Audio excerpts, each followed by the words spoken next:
गोपिका जीवनस्मरणं गोविन्द गोविन्द वन्दे चन्द्रकलावतंसरमणीं वृन्दारकासेवितां वन्दारो व्रजनन्दनध्रुमलतां मुक्तिस्थलाधीश्वरीं गुरुवादपुरीनाथो दक्षिणद्वारकस्थितः सक्षत्वस्मान् करुणया शरणागतवत्सलः शिवनामनिभाजितेऽन्तरङ्के महति ज्योतिषि मानिनीमयर्थे दुरितान्यपयान्ति दूरदूरे मुहुराः यान्ति महान्ति मङ्गलानि स्मृते सकलकल्याणभाजनं यत्र जायते पुरुषस्तमजं नित्यं व्रजामि शरणं हरिम्.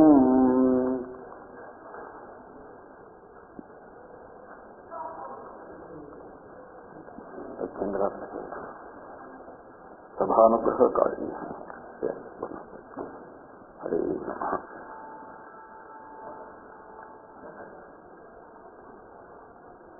श्री भट्टत्री की गर्भत्रेये कृष्ण भक्ति,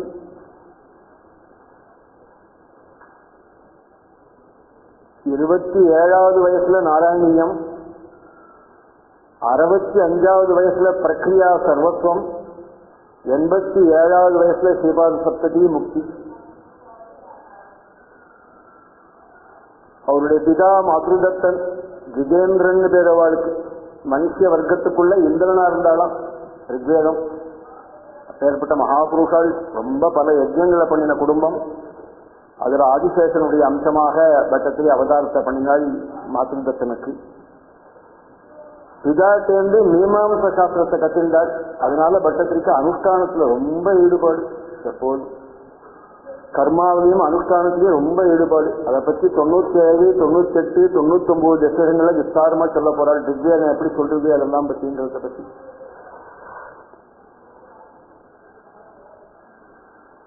மீமாம்சா சாஸ்திரத்தை தன்னுடைய பிதாட்டேந்தும் மாதவன் ஓதிக்கன்னு ரொம்ப வேதம் படிச்சுவாள். அவாட்ட வேத சாஸ்திரங்களையும் தாமோதராச்சாரியாள்கிட்ட தர்க்க சாஸ்திரத்தையும் த கிரேட் அச்சுத பிசாரடித்த வியாக்கரண சாஸ்திரத்தையும் கற்றிருந்தாள். இதுல அச்சுத பிசாரடி தான் அப்ராம்நாள். அவ சொன்னாள் பிராமணாள்கிட்ட கத்திடுவேன்னு சொன்னாள். இது வேத வியாக்கரணமா இருக்கு ஒண்ணுண்டு. ஆமா, அது அந்த காரணத்தினுடைய வழக்கம் அது. அதனால நீ பிராமணாள்கிட்ட கத்துக்கோன்னு சொன்னாள். பட்டத்துக்கு சொன்னாள் இல்லை, எங்கேயும் உலக முழுக்க தேடி பார்த்தும் உங்களை மாதிரி கிடையாதுன்னு விட்டாள். அதனால ஆதிசேஷனுக்கு வியாக்கரணத்தை சொல்லிக் கொடுக்கறதுனா அவர் எப்பேற்பட்டவராக இருந்திருக்கணும், அதை யோசிச்சு பார்க்கணும். அப்பேற்பட்ட பிசாரடிட்ட போய் வியாக்கரண சாஸ்திரத்தை கற்றுண்டாள். அதனால வியாக்கரணமும் கவிதா சக்தியும் ரொம்ப ஜாஸ்தி வருது பட்டத்திற்கு. ஒரு கிரந்தத்துல ஏதாவது ஒரு 2 விஷயங்களை சொல்லலாம், 4 விஷயங்களை சொல்லலாம். கவிதா சாஸ்திரம் முழுக்க ஒரு கிரந்தத்துக்குள்ள கொண்டு வரணும்னா கஷ்டம். இந்த நாராயணியம் அதுக்கு ஒரு எக்ஸாம்பிள். கவிதா சாஸ்திரத்தை என்னெல்லாம் சொல்லியிருக்கோம் அத்தனையும் நாராயணத்துக்குள்ள இருக்கு. அதெல்லாம் அப்பப்போ இடங்கள்லாம் வரும்போது சொல்றேன். உயர்ந்த பக்தி ஹரிபக்தி. ஹரிபக்தினா அதுக்கு காரணம் பரமேஸ்வர பக்தி தாங்கத்தை மறக்கப்படாது, சிவபக்தி தாங்கத்தை மறக்கப்படாது. உயர்ந்த பக்தி, ஹிதோபதேசம், இனிமையான பதப்பிரயோகம், புதுசு புதுசான கல்பனைகள், அநேக ரசங்கள், அலங்காரங்கள்ல எத்தனை உண்டோ அத்தனையும் சில இடங்கள்ல அப்படியே விருத்தங்கள், இது இந்த இத்தனையும் சேர்த்து அமைக்கிறதுல ஒரு எக்ஸ்பர்ட்டா இருந்தார் அவர். விவகார இந்த லோகத்தினுடைய விவகார ரகசியங்களை சிலேசை முதலான உதாரணங்கள்னாலையும் அர்த்தாலங்கரனாலையும் சொல்றதுல ரொம்ப பிரியம் அவருக்கு. வியாக்கரண சாஸ்திரத்தினுடைய அடிப்படையில புது புது பதங்களையும் அபிப்பிராயங்களையும் அது மூலமா சொல்லிவிடுவாள். ஒரு புது பத பிரயோகம் இது எதுக்காக சொல்லப்பட்டதுன்னு 2 வரி 2-3 ஸ்லோகம் கழிச்சு பார்த்தா தெரிஞ்சு போடும். அதுக்கு நீங்க தனியா போய் அர்த்தம் டெஸ்ட்ல தேடி இருக்க அவஸ்தப்பட வேண்டிய அவசியம் இல்லை. அப்படி அமைச்சிருக்காள். ஒரு கவிதையில வர்ணாவிசேஷம்னு ஒண்ணு உண்டு, அதை பத்தி பின்னாடி சொல்றேன்னு வரும்போது. இந்த வர்ணாவிசேஷங்கள்லாம் ரொம்ப ஜாஸ்தியா இருக்கு நாராயணியத்துல. ருக்வேத மந்திரங்கள்னால 98, 99ஆம் தசகம், அதாவது நமக்கு என்ன வேதம் பிடிக்கிறதோ, நாம என்ன வேதமோ, நாம என்ன ஊரோ, நாம என்ன தேசமோ, இதெல்லாம் மறக்க, நம்முடைய என்ன பாஷையோ இதெல்லாம் மறக்க முடியாது. அதனாலதான் அவர் ரிக்வேதத்தாட்டு நாராயணிய செட்டப்பே இந்த 100 இருக்கிறது வந்து ரிக்வேதத்துடைய ஒரு செட்டப் இருக்கு. அதுலயும் 98, 99ஆம் தசகங்கள்லாம் ருக்வேத மகாமந்திரங்களை கொண்டு எப்படி அமைச்சிருக்காருன்னு சொல்றேன். அப்போ பிரச்சாரத்தில் உள்ள எல்லா விருத்தங்களும் இந்த நாராயணியத்தில் இருக்கு. ஒரு புஸ்தகத்தினுடைய ஒரு சாரத்தை தெரிஞ்சுக்கிறதுக்கு ஒரு 3 உபாயம் இருக்கு. உபக்கிரமம், உபசம்ஹாரம், மத்திய பராமர்சம் அப்படின்னு ஒரு 3 உபாயம் இருக்கு. உபக்கிரமம்னா ஆரம்பிக்கிறது, உபசம்ஹாரம்னா முடிக்கிறது, மத்திய பராமர்சம் நடுவில் எப்படி கொண்டு வருது எல்லாத்தையும். பராமர்சம், மத்திய பராமர்சம். உபக்கிரமம் ஆரம்பிச்சுட்டோம், சில பேருக்கு முடிக்க தெரியாது, எப்படி முடிக்கிறதுன்னு முடியாது. உபசம்ஹாரம் பண்ணி முடிச்சுட்டோம், நடுவில் என்ன கொண்டு வந்து வச்சு அதை சாண்ட்விச் பண்றதுன்னு தெரியாது. அப்படி மத்திய பராமர்சத்துக்கு இந்த 3 உபாயங்களையும் ரொம்ப அழகான பிரதானமா அமைச்சு இந்த நாராயணத்தை அப்படி கொண்டு வந்திருக்காள். உபக்கிரமம், உபசம்ஹாரம், மத்திய பராமர்சம்.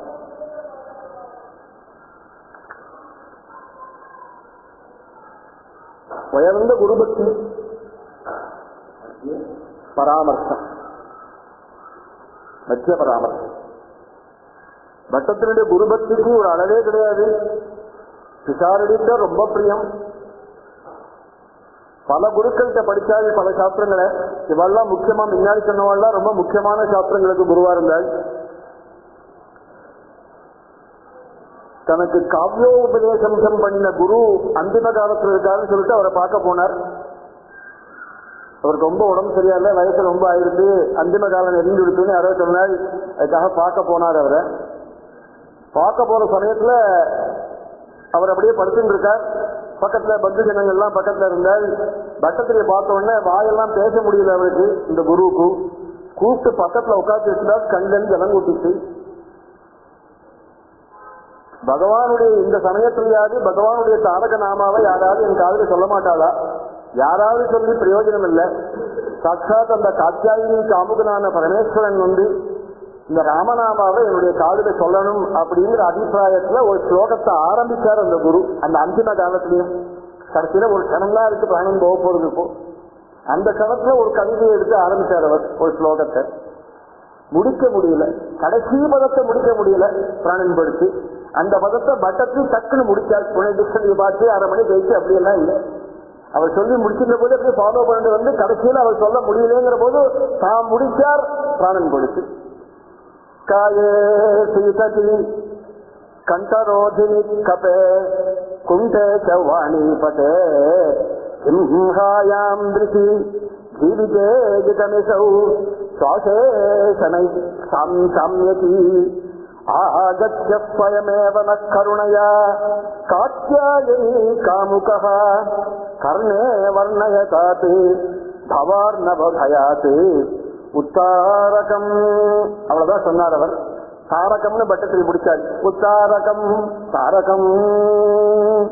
காயே சீததி கண்டரோதினி கபே குண்டே ச வாணீபதே சிம்ஹாயாம் திருஷி ஜீவிதே ஜிதமிசௌ சுவாசே சனை சாம்யதி ஆகத்ய ஸ்வயமேவ ந கருணயா காத்யாயினி காமுகः கர்ணே வர்ணயதாத் பவார்ணவபயாத் உத்தாரகம் தாரகம். காயே சீததி, சரீரம் ஒஞ்சு போச்சுரா. ஆமாம், ஓடி ஆடி எல்லாம் ஆயிடுச்சு. எல்லா வேலையும் முடிச்சாச்சு, சரீரம் ஒஞ்சு போச்சு. இனிமே எழுந்துக்க கூட முடியல. இன்னொருத்தருடைய சகாயம் வந்திருக்கு. கண்டரோதினி கபே, நெஞ்சில கபம் கட்டி போச்சு. பேச்சு சரியா வரல, வாய் குழந்தை. குண்டே செவ்வாணி பதே, என்னமோ சொல்லணும் போல இருக்கு, ஆட்சி பேச முடியல. எல்லாம் பந்து பத்திரம் எல்லாம் வந்திருக்க. அவ கேட்கிறா, பேங்க்ல என்னப்பா பணம் வச்சிருக்கேன்னு கேட்கிறான்னு சொல்ல முடியுது. அப்படித்தானே இருக்கு நமக்கெல்லாம். இவருக்கு அப்படி இல்லை. இவருக்கு பகவன் நாமாவை சொல்லணும் போல இருக்கு, சொல்ல முடியல, நாய்க்கு கேட்கல. ஜிம்ஹாயாம் திருப்பி ஜீவிதேஜிதமிசௌ சுவாசேஷனை சாமியதி, சுவாசம் அப்படியே இழுக்கிறது, அப்படியே மூச்சு பெருமூச்சு விடுறான் பாருங்க, அப்படியே சுவாசம் இழுக்கிறது அப்படியே. இந்த சமயத்துல என்ன பண்ணணும் தெரியுமா? இந்த பிராணன் போறதுக்கு முன்னாடி போயிட்டா சபம் இது, அப்புறம் என்ன பண்ணா என்ன பிரயோஜனம் இருக்கு? அதுக்கு அப்படியே அதான் 10 ரூபாய் கொண்டு மேல கொட்டா என்ன பிரயோஜனம்? அதனால இப்படி இருக்கிற போது ஒரு கனகாலம் தான் இருக்கு ஒண்ணு பிராணன் கிளம்புறதுக்கு வெளியில. அப்ப என்ன பண்ணணும் தெரியுமா? அகச்ச ஸ்வயமேவன கருணையா, நான் பண்ண பூஜையினால ஒரு கருணை உனக்கு வந்திருக்க பேர், ஏன்னா சரியா பண்ணல அதெல்லாம். அதனால ஸ்வயமேவன கருணையா, உனக்கே ஒரு கருணை இருக்கணும் சாதுஜனங்கள் இடத்துல. அந்த கருணையினால காத்தியாயினி காமுகனா இருக்கக்கூடிய அந்த பரமேஸ்வரன், உமாகாந்தன், சந்திரசூடன், சந்திரசேகரன், கங்காதரன், கைலாசபதியான அந்த பரமேஸ்வரன் கர்ணே என்னுடைய காதுல, கர்ணனா வலது காதுல, கர்ணே வலது காதுல வர்ணயதாத்து பவார்ணவ பயாத்து, மறுபடியும் ஒரு பயம் ஒட்டின்றது எனக்கு. என்ன பயம் தெரியுமோ? இப்ப சாகசே ஒரு பயம் இருக்கு அவனுக்கு. மனுஷனுக்கு எப்போதுமே பயம் தான். பிராணம் போடும்போது இன்னொரு பெரிய பயம் இருக்கு, அடுத்த ஜென்மாவை வந்துருவோம் முடியாது, மறுபடியும் எங்க பிறந்துருவோமோ, என்னவா பிறந்துருவோமோ தெரியலையே, அந்த பயம் இருக்கு. அந்த பவார்ணவ பயாது, அந்த பயத்திலிருந்து தூக்கி விடுறதுக்காக, உத்தாரகம் தூக்கி விடுறதுக்காக ஒரு நாமாவை என் காதலை சொல்லணும்னா வாக்கு பேச முடியல. அதுக்கு மேல தாரகம்னு சொல்லி முடிக்காது பட்டேரி. தாரக நாமாவை சொல்லணும், ராமநாமாவை காதலை சொல்லணும். காசி மகாட்சேத்திரத்துல சாட்சாத் விஸ்வேஸ்வரன் மணிகர்ணிகா தீரத்துல ஆமா எல்லாம் மறிச்சு போற நாய், பன்னி, நரி எல்லா ஜீவராசிகளையும் தூக்கி மடியில போட்டுட்டு வலது காதுல ராமநாமாவை கவர்றானா விஸ்வேஸ்வரன் நமக்காக. எதுக்காக? அதான் ஸ்வயமேவன கருணையான. நம்ம ஏதாவது பண்ணிருக்கோமா? அவனுக்கு ஒரு பூஜை பண்ணிருக்கோமா? ஒரு பில்வார்ச்சனம் பண்ணிருக்கோமா? ஒண்ணும் பண்ணலையே. இப்படி இருந்தும் கூட அந்த விஸ்வேஸ்வரன் நம்ம கிட்ட வச்ச பெரிய கருணையினால, அதுவும் மணிகர்ணிகால அவிமுக்தம், அது பெருமையை சொல்றதுக்கு வேதங்கள்லாம் முழிக்கிறது கிடந்து. மணிகர்ணிகாவோட பெருமையை சொல்றதுக்கு அவிமுக்தம்னு சொல்றது ஒண்ணுமே தெரியல வச்சிருக்கும், அதனால அவிமுக்தம். ஏதோ சொல்ற நல்லா இருக்கு, சர்ப்பவாதமா இருக்கு, அவ்வளவுதான். அதுக்கு மேல சொல்ல முடியல. அப்பேற்பட்ட அவிமுக்தமான மணிகர்ணிகால தூக்கி மடியில போட்டுக்கிண்டு உமையாசகான அந்த பரமேஸ்வரன் நம்முடைய காதுல தாரகநாமாவை சொல்றானாம். அப்படி சொல்லணும்னு சொல்ற போது பட்டத்திரி தாரகம்னு சொல்லி முடிச்சால் சந்தோஷமா பிராணனை விட்டா இருக்குது. அதனால அந்த பட்டத்திரியோட குருபக்தி அப்படி தெரிகிறது. இதுலேருந்து இந்த கடைசி காலம்ங்கிறது எல்லாருக்குமே ரொம்ப சிரமந்தான், எல்லா ஜீவராசிகளுக்கும் சிரமந்தான் விட்டால். அதனால்தான் இருக்கிற போதே பகவன் நாமாவை சொல்லி அலறணும், நாக்கு தேங்கிருக்கணும் பகவன் நாமாவை சொல்லி. அதனால்தான் அப்பதான் கடைசி காலத்துல வரும். நான் பின்னாடி சொல்றேன்னா சொல்ல முடியாதுன்னு விட்டால். கிருஷ்ண கர்ணாபதாச்சாரியான் பில்வமங்கலம் லீலா சுகர் குருவாயூர் மகாட்சேத்திரத்துல பகவான ஒரு நாளைக்கு கூப்பிட்டால் எப்போதும் பகவான் அவருடைய மடியில வந்து உட்கார்ந்துக்கிறான். திருப்பதி ஆன உடனே அவர்கிட்ட ரொம்ப விளையாடுறான், அவர்கிட்ட ரொம்ப பிரியமா இருக்கான். ஒரு நாளைக்கு அந்த பகவானை கூப்பிட்டால், கிருஷ்ணா எனக்கு ஒரு பயம் இருக்குடா மனசுல இருந்தால். தாத்தா நான் கிட்ட இருக்கிற போது உனக்கு பயமானு கேட்டேன். என்ன பயம் தாத்தா? சொல்லு தாத்தா எனக்கு. யாவன்னமே நிகில மர்ம திடாதிகாத, இந்த ஸ்லோகத்தை ஒருத்தன் நினைச்சு பார்த்தானே ஆகில் அப்புறம் சீடுவாய்ப்பட வச்சிக்காம இருக்க முடியாது. இந்த கிருஷ்ண கர்ணாபதாச்சாரியார் சொல்லக்கூடிய இந்த ஸ்லோகத்தை ஒரு கனகாலம் ஒருத்தன் நினைச்சு பார்த்தானே ஆகில் அப்புறம் அந்த கிருஷ்ணனை பஜிக்காம இருக்க முடியாது. யாவன்னமே நிகில மர்ம திருடாதிகாத நிசந்தி பந்தனம் உதேதி அசவோபதாபஹ தாவத் விபோ பவது தாவக வக்ர சந்திர சந்திராதப விகுணிதா மம சித்த தாரா. தன்னுடைய பயத்தை பற்றி சொல்றாரு. அப்பா எப்பேற்பட்ட பயம் தெரியுமா எனக்கு வந்திருக்கு? யாவன்னமே நிகில மர்ம திருடாதிகாத நிசந்தி பந்தனம் உதேதி அசவோபதாபஹ தாவத் விபோ பவது தாவக வக்ர சந்திர சந்திராதப விகுணிதா மம சித்ததாரா. எனக்கு நிகில மர்மா எல்லா உயிர் நிலைகளிலும் திருட அதிகாத திருடமான யமபட்டர்களுடைய அடியானது. நம்ம யமபட்டல்னா வந்துட்டானா என்ன கௌரி கல்யாணமா நமக்கு பாடுவான். ஆமா, பெரிய ஒரு குருவின் கடியை எடுத்து அடிக்கிறானாம். கண்ணுக்கு தெரியல, ஆமா, இந்த யமபட்டர்களுடைய குறுங்கடியால அடிக்கக்கூடிய அடியானது இந்த மர்மஸ்தானங்கள்ல முதல போது ஐயோ ஐயோன்னு அழகாம் எல்லாரும். சாரபோது பாருங்க, ஐயோ ஐயோ தான் கத்தா எல்லாரும். ஏன் சிவராமான்னு சொல்ல முடியல? என்ன காரணத்தை யோசிச்சு பார்க்கணும். சிவாராமா கிருஷ்ணா கோவிந்தா தாமோதரான்னு ஏன் சொல்ல முடியல தெரியுமா? அந்த மர்மஸ்தானங்கள்ல அடிக்கிறானா. அதனால நமக்கு கண்ணுக்கு தெரியல, அவ்வளவுதான். அவனை கேட்டா சொல்ல தெரியுமா? அடிக்கிறாங்க. பேச தெரிஞ்சா பேசிட போறானு. ஏன் ஐயோ ஐயோன்னு அலறான்? இதான் காரணம். அப்படி நிகில மர்மா எல்லா மர்மஸ்தானங்களிலும் திருடாதிகாத நன்றாக அடி. ஏதோ அடிச்சுட்டு விட்டுட்டு போட்டான்னு கிடையாது, தானும் போறமுட்டு அடிக்கிறாராம். திருட அதிகாத திருடமான யமசந்தர்களுடைய அடியினாலே நிசந்தி பந்தனம் அப்பா எல்லாம் விட்டு போச்சுரா. மூட்டெல்லாம் நழுவி போச்சு, மனசு ஓடி போச்சு. எங்கேயோ உன்னை வச்சுக்கிறதுக்கு அப்ப சக்தி ஏறி எனக்கு. அதனால இந்த அடி எனக்கு உயரத்துக்கு முன்னாடியே ஒரு 5 நிமிஷம் 10 நிமிஷம் முன்னாடியே நீ என்ன பண்ண தெரியுமா? எனக்கு ஒரு காரியம் பண்றியான கிருஷ்ணன் அப்படியே கட்டிக்கிட்டு கேட்கிறாள். உன்னுடைய பக்த சந்திரம் இருக்கு, உன்னுடைய முகாரபிம்பம், அந்த சந்திரபிம்பம் இருக்கு. அந்த சந்திரபிம்பத்தினுடைய தியானமானது இந்த அடி விழுந்தா கூட அடி செய்யாமல் எனக்கு மனசுல அப்படியே ஓடி இருக்க முடியாது பண்ணிக்கூடன்னு கேட்கிறாள். இந்த கிருஷ்ணனுடைய சந்திரமயமான அந்த சந்திரபிம்பம் போன்றதான அந்த வதனத்தினுடைய சந்திரதாப குளிர்ச்சியான சர்வ தாபங்களையும் நீக்கக்கூடியதான அந்த முகாரவிந்தம் இருக்கு. வதன சரசிகே சுந்தரே மந்தஹாசேன் பட்டத்துக்கு பின்னாடி வதன சரசிகே சுந்தரே மந்தஹாசன். அப்படி மந்தகாசமான அந்த முகம் குளிர்ச்சியை பெருக்கிறது, சர்வ தாபங்களையும் நீக்கலாமா? அப்படித்தான் இருக்கு. குருவாயூர் சேத்திரத்துல போய் ஒரு கனகாலம் நின்னா போருமே, சந்தோஷமாயிருந்தே மனசு. என்ன காரணம்? இதான் காரணம். அந்த பார்வை ஒன்னே போருமே, அந்த புன்சிரிப்பு ஒண்ணு போறாத. அப்படி அந்த சிரிப்பினால சர்வதாபங்களையும் நீக்கக்கூடியதான அந்த உன்னுடைய தியானமானது இந்த யமபடத்துடைய அடி எனக்கு விழறதுக்கு முன்னாடியே இந்த தியானம் ஓடி இருக்கணும் மனசுலங்கிறார். என்ன ஆக போது? தியானத்துல அப்படி போய் லயமாயிட போறாரு. எவன் அடிச்சா அப்புறம் என்ன கவலை நமக்கு? வெறுப்பதான் தூக்கி போனேன் என்ன கவலை? மலையிலிருந்து தூக்கி உருட்டேன் பெரிய என்ன கவலை? அப்புறம் ஒரு கவலை இல்லை. ஆமா, அதைத்தான் சொல்றாள் எப்படி. அதனால இந்த குருபக்தியானது குருபக்தி இருந்து திடமான பக்தியை அமைஞ்சு அது கொண்டு ஈஸ்வரனுடைய அந்த பிரேமாத்மகான பக்தியில கொண்டு போய் விடணும். எதையும் யாச்சிக்காத பக்தி தான் பிரேமாத்மகமான பக்தின்னு பேரு. அப்பேற்பட்ட பக்தி அடைஞ்சிருந்தாள் பட்டேரி. எல்லாம் அவர் ஆதிசேஷனா இருந்தாருங்கிறது வேற விசேஷம். ஆனால் ஒருத்தனுக்கு இத்தனையும் அமையறது அப்படிங்கிறது ரொம்ப கஷ்டம். இத்தனை சமத்தையும் உடம்புடைய இத்தனை சமத்தையும் ஒரு கஷேத்திரத்துல ஒரு சுவாமி இடத்துல ஒரு பக்தியை காமிக்கிறதுங்கிறது ரொம்ப பெரிய விஷயமா இருந்தது. அதனால்தான் அவரை பத்தி இன்னைக்கும் கொண்டாடி பேசிட்டு இருக்காரு எல்லாரும்.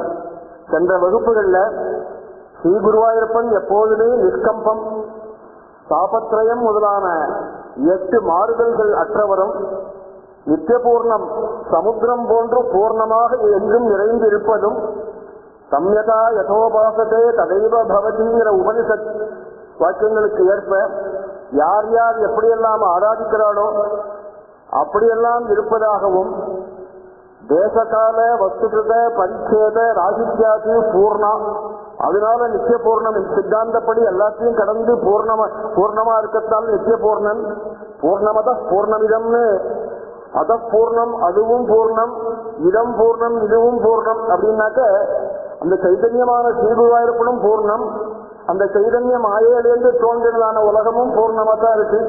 அதனால்தான் அத பூர்ணம் இதம் பூர்ணம்னு சொல்லிட்டு இதுக்கு வியாக்கியானம் பண்றதுக்கு ஒரு 10 கிளாஸ் வேணும். அப்படிப்பட்ட பூர்ணமா இருக்கக்கூடியவனும்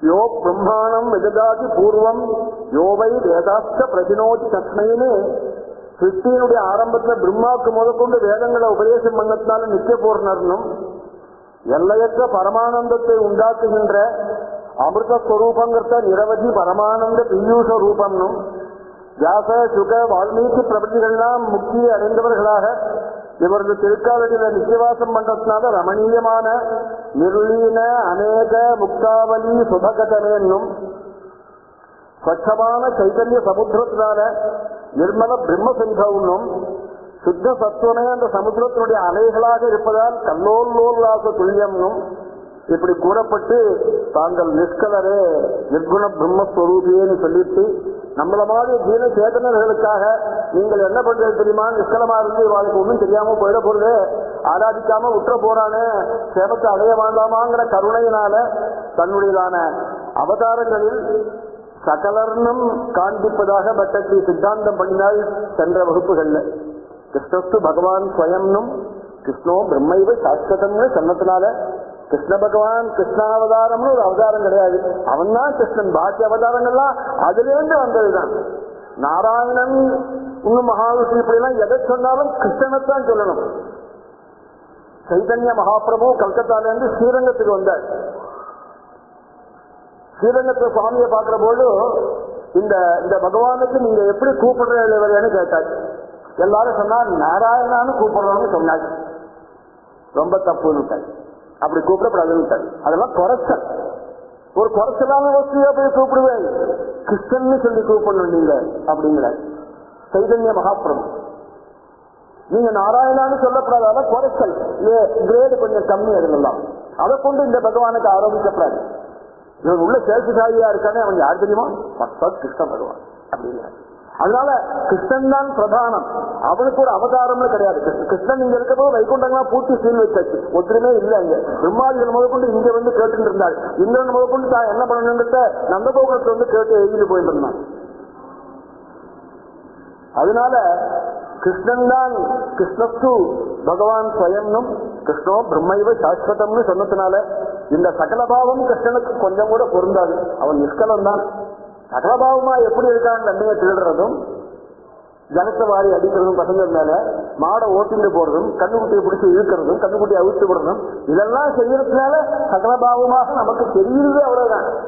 அது சுத்த சத்துவம் பண்ணக்கூடிய வேலைங்கிறத இன்னைக்கு சொல்ல போறேன்.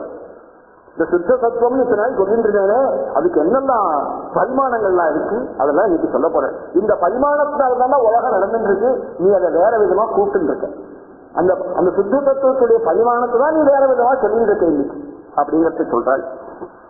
அப்படி இவனுக்கு நிஷ்கல பாவம் தான் பொருந்தும் அப்படிங்கிறத நமக்கு புரியறதுக்காக சமுத்திரத்தை உபமானமா சொல்லி சித்தாந்தம் பண்ணினால், இப்படி அவர் நிஷ்கலராக இருந்து பிரம்மவிஷ்ணு சிவாதிகளுக்கும் நியந்தாவாக இருந்தாலும் ரொம்ப சுலபமாக நமது உள்ளங்கையில் இருக்க நெல்லிக்கனி போல இருக்காருங்கிறதான் வஜ்ர சூச்சிகம்ங்கிறதான உபனிஷதம் கரதல ஆமலகவது சாட்சாத்து அபரோக்ஷீகிருத்த கிருதாஸ்தயா அப்படின்னு சொல்றது. அப்பா இத்தனை ஒன்னும் புரியாம எங்கேயோ குருவாயூர் கேட்டதுல கழுத்தை நடையில இருக்கான்னு நான் சொல்லிட்டேனே, பயந்து கூடாதுடா. ஒண்ணும் இல்லடா, கையை திறந்து பாடுறா, கைக்குள்ள இருக்காண்டான்னு. உள்ளங்கையில் நெல்லிக்கனி எப்படி ஸ்பஷ்டமா தெரியுது, அது மாதிரி இருக்காண்டா. அஸ்தலப்தமா இருக்காண்டா உனக்கு. நீ தேடி போவா, உன்னை தேடி அவன் ஓடுவான்டா. நீங்க அவனை தேடி போற, உன்னை தேடி ஓடி வரேன்டா அவன்.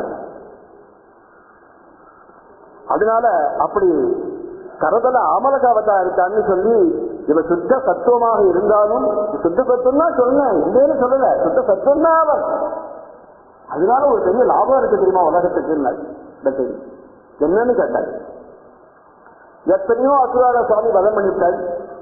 எல்லாருக்கும் என்ன கதி தெரியுமா கிடைச்சதுன்னா, எல்லாம் சுத்த சத்துவத்துக்குள்ள பூந்துட்டான். இப்ப நீங்க சொன்ன சிசுபாலனை பத்தி, சிசுபாலன் என்ன ஆச்சு கடைசியில சுத்த தத்துவத்துக்குள்ள போய் பூந்துட்டான். கோணாம கஷ்ட சுகிருத்தம் கத நித்யவேயாது பட்டேஸ்வரி கேட்கிறாள். கோணாம கஷ்ட சுகிருத்தம் கத நித்யவேயாது. இவனுடைய சுகிருத்தத்தை யார் கணக்கு பண்ணி பார்க்க முடியுமா? என்னது சனகாதிகள் எத்தனையோ வருஷம் தபஸ் பண்றால் இவனை பார்க்க முடியலங்கிறாள். நாரதாதிகள் தொங்கின் இருக்காள். யசோதி வீட்டுல நாரதார் ஓட்டுநர்ல உட்கார்ந்து இருக்கார், கூரையில உட்கார்ந்து இருக்கார். இவன் என்னதான் லீலை எல்லாம் பண்ணான்னு பாத்துட்டான். இப்படி இருக்கு. அவெல்லாம் கடந்து தொங்கின் இருக்காள் இந்திராதிகள்லாம். இவன் என்னமோ நெத்தியே அவரை வச்சுட்டு இருந்தான். கடைசிதான் பெரிய ஜோதிஷ் ஒண்ணு கிளம்பிச்சு, சக்கரத்தினால அவன் தலையை வெட்டினார். இவனை விஷத்தை சுவாமியை விஷாங்கிறதுக்காக அவனுடைய தலையை வெட்டல. ராஜசூய யாகத்தை ஈஸ்வரை பத்தி தப்பா பேசிட்டான், அதுக்காக தலையை வெட்டினார். தலையை வச்சோன்னா என்ன ஆச்சுன்னா தலையும் சரீரமும் அங்கேயே காணும். அங்க ஒருத்தனை வதம் பண்ணினா அந்த சீட்டுனா வந்துருவாங்க. அங்க ஒத்துழையே காணும், சரீரத்தையும் காணும், தலையும் காணும், ஒன்னையும் காணும். ஒரே ஜோதிஷ் உண்டாச்சு. எல்லாரும் பார்த்துருந்தப்போ அப்படியே கிருஷ்ணத்தை வந்து சேர்ந்துருச்சு. அதான் பற்றி கோணாம கஷ்ட சுக்கிருத்தம். என்ன புண்ணியத்தை பண்ணிருக்காண்டா அவன், என்ன ஜென்மாவை பண்ணினா எத்தனை புண்ணியம் யார் கணக்கு பண்ண முடியுங்கிற. அந்த சுத்த சத்துவத்துக்குள்ள போய் சேர்ந்துட்டான். சுவாமி பிறந்து ஒரு மாசம், சுவாமிக்கு பர்த்டே, ஃபர்ஸ்ட் பர்த்டே அன்னைக்கு சடாசுரன். சுவாமி பிறந்து 6வது நாள் பூதனை வந்துட்டாரு. சுவாமி அஷ்டமி அன்னைக்கு பிறந்தால் சதுர்தசி அன்னைக்கு பூதனை வந்துட்டாரு. 6வது நாள்ல ஒரு வருஷம் ஃபர்ஸ்ட் பர்த்டே சுவாமிக்கு அப்படி போட்டு பெருசா கொண்டாடி இருக்காரு நந்தகோகுலத்துல. சகடாசுரன் வந்துட்டான் அன்னைக்கு. சகடாசுர வதமாக்கி பட்டத்திரி சொல்றாள் 42வது தசகத்துல 10வது ஸ்லோகத்துல, ரஜோபினோ திருஷ்டமமுஷ்ய தத் கதம் சசுத்த சத்வே ஸ்வயி லீனவான் த்ருவம். விஷு சமயத்துல குருவாயூருக்கு போனாக்க தோட்டம் கிருஷ்ணன் நம்பூத்திரின்னு இருந்தார். ரொம்ப மகான்கள் சாதுக்கள், இப்ப இல்ல தெளிவா இல்ல. இப்போ தோட்டம் கிருஷ்ணன் நம்பூத்திரியுடைய நாராயணிய பிரவச்சனம் உள்ள கேட்டு இருக்கும். மேல மைக் வழியா அப்படியே இதுவாகும் எல்லா இடத்துலயும். குருவாயூர் கேத்திரம் அம்பலத்துக்கிட்ட வரும்போதே காதல விழும். அப்படியே அற்புதமா இருக்கும். அது மாதிரி அந்த ஸ்லோகத்தை சொல்ற அழகும் அந்த அந்த எக்ஸ்பிளனேஷனும் அவ்வளவு பிரமா மைக்கு தெரியும். அப்படியே ரஜோபினோ திருஷ்டமமுஷ்ய தத்கதம் சுத்த சத்வே ஸ்வயி லீனவான் த்ருவம். சகடாசுரன் என்ன தெரியுமா ஆச்சு? ரஜோபினோ திருஷ்டம், அவன் சரீரம் மட்டும் மறைஞ்சு போய் இதெல்லாம் நான் பார்க்கல. ரஜோகுணத்தினுடைய முழு சொரூபமா இருந்தால் எங்க போச்சு அந்த ரஜோகுணம்? அது சுத்த சத்துவத்துக்குள்ள போய் அடக்கமாயிருக்கு. அப்படியே ஈனவான் ஒன்னா சேர்ந்து போட்டு தெரியல, அதே மறுபடியும் பிரிக்க முடியலங்கிற அது மாதிரி அந்த அசனுடைய ரஜோகுணம் கூட காணப்படவில்லை. தொழில் ஈனவான் துருவம், சுத்த சத்துவரூபியான தங்களிடம் துருவம் சகா நிச்சயமாக ஈனவான் லயித்து விட்டார். சாதுக்கள் லயிச்சு போல பாருங்க தியானத்தினால, அது மாதிரி லயிச்சு போட்டாங்க சகடாசுரன். பூதனாவதத்துல பூதனைய வதம் பண்ணியாச்சு. பூதனையை எரிக்கிறாள் கொண்டு போய் எரிச்ச உடனே அந்த சரீரத்திலே சந்தன வாசம் ஒண்ணு உண்டாது. கிம் சாந்தனோ கௌல்குலவோதவே நாராயணன். எல்லாரும் கேட்கற எப்படி சந்தன வாசம் வழி நாத்தமான நாருமதி துர்கந்தம் உண்டாகுமே, எப்படி சந்தன வாசனை உண்டாக்கில்லை அச்சரியில் உண்டாகிறப்போ நான் தொட்டேன்டா அவளை, என்னுடைய அங்கஸ்பர்ஷம் ஏற்பட்டுகிற அவளுக்கு மதங்க சங்கஸ்ய பலம்னா தூரே கணையனா, என்னுடைய அங்கசங்கம் ஏற்பட்டுகிற அவளுக்கு அப்புறம் சேமத்துக்கு என்ன சேமம் என்ன 4 ஜென்மா கழிச்சா இருக்கு. மதங்க சங்கஸ்ய பலம் கணேனா நான் தூரே. எதோ தூரேனா ஜென்மாந்தரங்கள் அர்த்தம். என்னுடையதான பார்வை ஒருத்த மேல விழுந்து போச்சுனாக்க அவனுக்கு கிடைக்கக்கூடிய சேவைங்கிறது தூரத்துல ஜென்மாந்தரத்துல இல்லடா கணக்குல.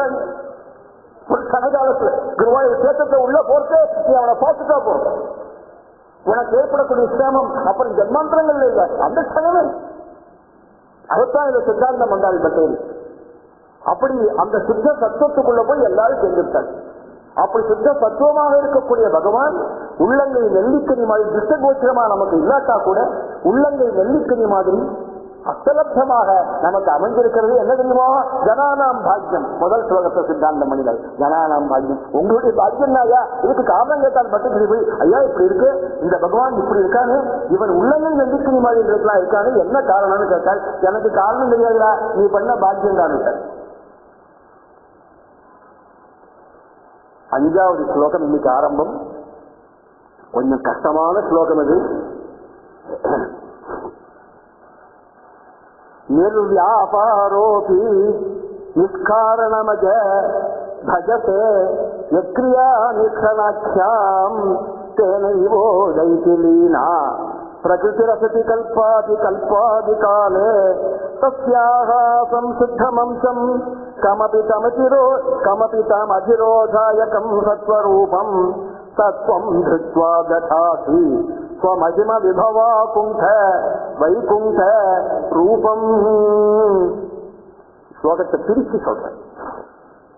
நிர்வியாபாரஹ அபி நிர்வியாபாரோபி நிர்வியாபாரஹ அபி நிஷ்காரணம் அஜ பஜதே யக்ரியாம் ஈக்ஷணாக்ஷாம் தேன ஏவ இதி தேனைவோதைதி லீனா பிரகிருதி அசதி கல்பாபி அசதி கல்பா அபி அசதி கல்பாபி கல்பாதி காலே தஸ்யாஹ சம்சுத்தம் அம்சம் கமபி தம் அதிரோதாயகம் சத்வரூபம் சத்வம் திருத்வா ததாசி ஸ்வமகிம விபவாகுண்ட வைகுண்ட ரூபம். இப்படி பிரிக்கணும். அது ஸ்லோகத்துக்கு அர்த்தம் சொல்றதுக்கு முன்னாடி அன்வய கிரமம், இந்த ப்ரோசோடர் எப்படி வருதுன்னு பாருங்க. ஹே அஜா त्वं निर्व्यापारः अपि ईक्षणाख्यां क्रियां निष्कारणं भजते इति यत् तेन एव लीन असति कल्पा अपि प्रकृतिः कल्पादिकाले उदेति. स्वमहिम विभवा कुण्ठ हे वैकुण्ठ सः त्वं संशुद्धम् अतिरोधायकं सत्वरूपं तस्याः कमपि तं हंसं धृत्वा रूपं दधाति. லிட்டரல் மீனிங் அப்படியே இந்த ஸ்லோகத்தை இந்த அன்வய கிரமத்துக்கு ஒரு மீனிங் சொல்லனாக்கா எப்படி இருக்குன்னு பார்ப்போம். அத ஜனன மரணமற்ற ஸ்ரீ குருவாயூரப்பா நிர்வியாபாரகா அப்படி ஒரு செயலும் இல்லாதவராயினும் நிஷ்காரணம் காரணம் இல்லாமல் ஈக்ஷணாக்கியாம் கிரியாம் பஜதே எது பார்வை என்பதால் மாயையை ஏவுவது என்ற செயலை செய்கிறீர் என்று எது உண்டோ தேன ஏவ லீனா அதை கொண்டே தங்களிடம் லைத்திருக்கும் அசதி கல்பாபி இல்லாததற்கு ஒப்பானதுமான பிரகிருதி மாயையானது கல்பாதிகாலே சிருஷ்டியின் ஆரம்பத்தில் உதயத்தி தோன்றுகிறது. ஸ்வமகிம விபவா குண்ட தனது யோக மகிமையின் பிரபாவத்தால் குன்றாத சித் சக்தியை உடைய வைகுண்ட வைகுண்டம் என்ற இடத்தில் வசிப்பவரே. இதுக்கு நிறைய எக்ஸ்பிளனேஷன் இருக்கு பின்னாடி. வைகுண்டம் என்ற இடத்தில் வசிப்பவரே சத்வம் அந்த மாயையை ஏதுகின்ற தாங்கள் சம்சுத்தம் ஆவரண விக்ஷேபங்களால் மறைக்கப்படாத சுத்த சத்துவமாக இருந்து அதிரோதாயகம் ஆவரண விக்ஷேபங்களை கொண்டு மறைக்காமல் செய்து சத்வரூபம் தனது சுத்த சத்வரூபத்தை தஸ்யாக அந்த மாயையினுடைய கமபி விவரிக்க முடியாத இல்லதென்று கூற முடியாத தம் அம்சம் திருத்வா ஒரு அம்சத்தை எடுத்துக்கொண்டு ரூபம் ததாசி இந்த கீர்த்தி ரூபமான லீலா விக்கிரகத்தை தரிக்கிறீர். ஒன்னும் புரிய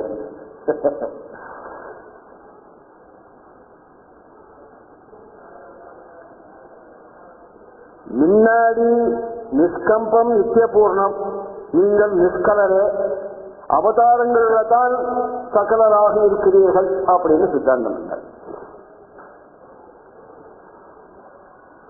நிஷ்கலராக இருந்து திருஷ்டிகோச்சரமாக இல்லைன்னாக்க சாமானியப்பட்ட ஜனங்களுக்கு ஒரு பிரயோஜனமும் இல்லை. அதனால் ஆச்சாரியாவுக்கு வேணா பிரயோஜனமா இருக்கலாம், லீலாசுகருக்கு பிரயோஜனமா இருக்கலாம், ரொம்ப சாதுக்களுக்கு பிரயோஜனமா இருக்கலாம். அவெல்லாம் இந்த விக்கிரகத்துல கூட சித்த சொத்துக்கெல்லாம் பாக்குற. ஆனால் நமக்கெல்லாம் அதனால என்ன பிரயோஜனம்? யாருமே குருவாயூருக்கு போக வேண்டான்னு முடிவு முடியும். அங்க போய் என்ன பிரயோஜனம்? எனக்கு ஒன்றும் பார்க்க கண்ணுக்கே தெரியல அது அப்படிங்கிற போய் என்ன பிரயோஜனம்? அதனால இப்படி நிஷ்கலராக இருந்தும் திருஷ்டிகோச்சரமாக இருந்து இவாளெல்லாம் திருஷ்டிகோச்சரமாக இல்லாம போயிட்டா இவாளுக்கெல்லாம் பிரயோஜனம் இல்லையேங்கிற காரணத்தினால மாயையை எடுத்துக்கொண்டு ஒரு விக்கிரகமாக உனக்கு காட்சி அளிக்கிறார். இதுதான் நட்சல்ல இந்த ஸ்லோகத்துல. குருவாயூர்ல தெரிவிக்கிற பகவான் அவன் சித்த சத்துவம் தான். அப்படி இருந்துட்டாக்க நீ பார்க்க முடியாது. அதுக்காக என்ன பண்றார்? மாயைன்னு ஒண்ணு. இப்ப மாயனா என்னங்கத்தை பத்தி விசாரமா பார்க்க போறோம். மாயை நம்ம சொல்றோம். இந்த மாயையே எடுத்துட்டார். அவரும் எடுத்துட்டு ஒரு ரூபம் மாதிரி காமிச்சு இதாண்டானா இதுக்குள்ள சித்த சத்துவம் இதுக்குள்ளதான் இருக்கு, எப்ப தெரிஞ்சுக்கோ இதானா அப்படின்னு காமிக்கிறதுனால நமக்கெல்லாம் சந்தோஷமா போச்சு. நாம மாயையும் மறந்துட்டோம், சித்த சத்துவத்தையும் மறந்துட்டோம், குருவாயூரப்பனை பார்த்துட்டோங்கிற திருச்சியில ஆத்து வந்துட்டோம். சரியா போச்சு. நம்ம காலி ஆயிடுச்சு. குருவாயூரப்பனை பார்த்தோம், பால் பாயசத்தை குடிச்சோம், ஆத்து வந்துட்டோம். சரியா போச்சு. இந்த ஸ்லோகத்தினுடைய அர்த்தம் என்ன? குருவாயூர்ல தெரியக்கூடியதான விக்கிரகமானது மாயாஸ்வரூபமாக நமக்காக ஏற்படுத்தப்பட்டது இந்த சித்த சத்துவத்தினால. இல்லாட்டா ஒண்ணுமே தெரியாது. எதப்ப அனலைஸ் பண்ண போறோம்.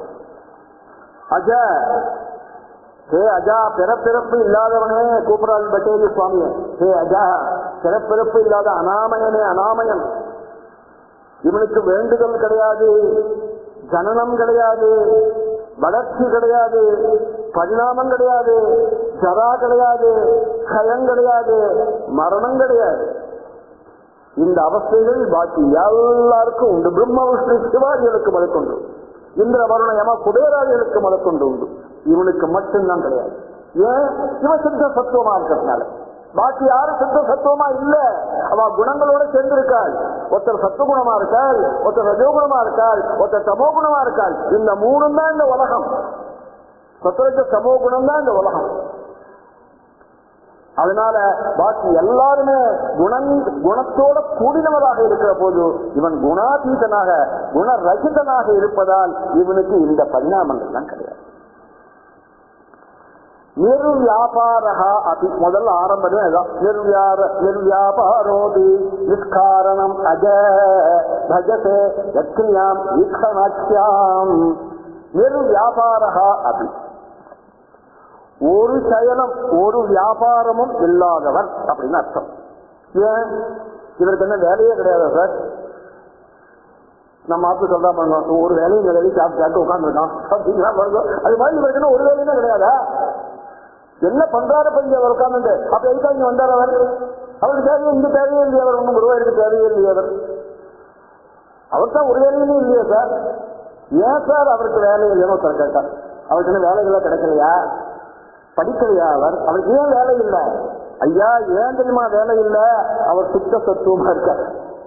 இந்த சித்த சத்துவத்துக்கு ஒரு வேலையும் கிடையாது. அது கேட்காம இருக்கிறது.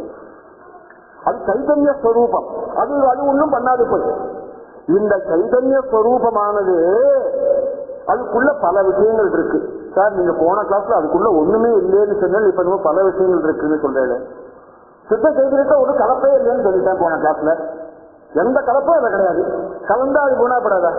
ஒரு வஸ்து பால் இருக்கு, சுத்தமான பால் இருக்கு, தண்ணியை கலக்கிறான், தண்ணி பால் தான் அப்புறம் அது. யாரோ பவுடரை கலக்கிறான், பவுடர் பால் தான் அப்புறம் அது. எதையாவது ஒரு நீங்க நல்ல பால் வாங்கி வச்சுக்க, டிகாஷனை கலந்து விட்டாள், இதுல காப்பி தரேன்னு சொல்லிட்டு பிரவுனா வெள்ள வெளியில இந்த பால் ஒரு பிரவுனா பண்ணிட்டேன்.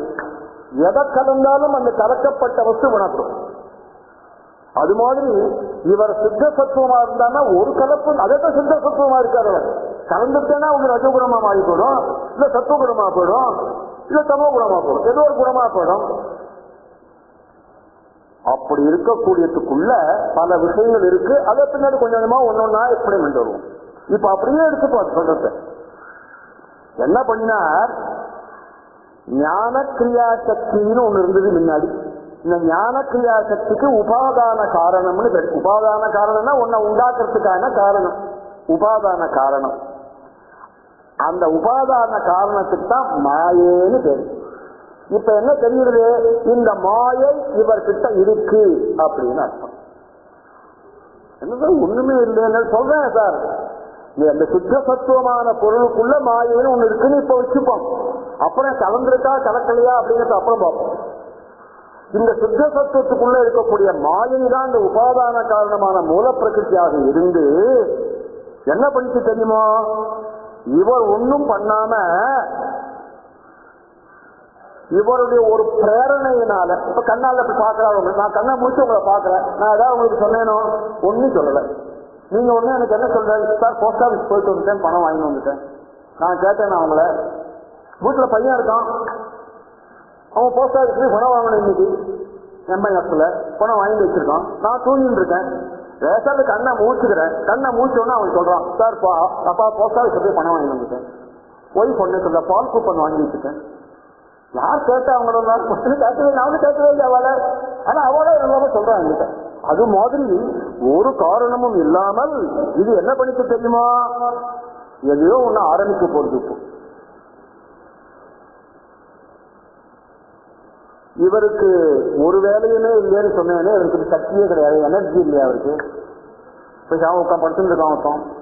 சார் எழுந்து ஒரு வாக்கிங் வரப்படாதா? முடியல சார், நடக்க முடியல சார்.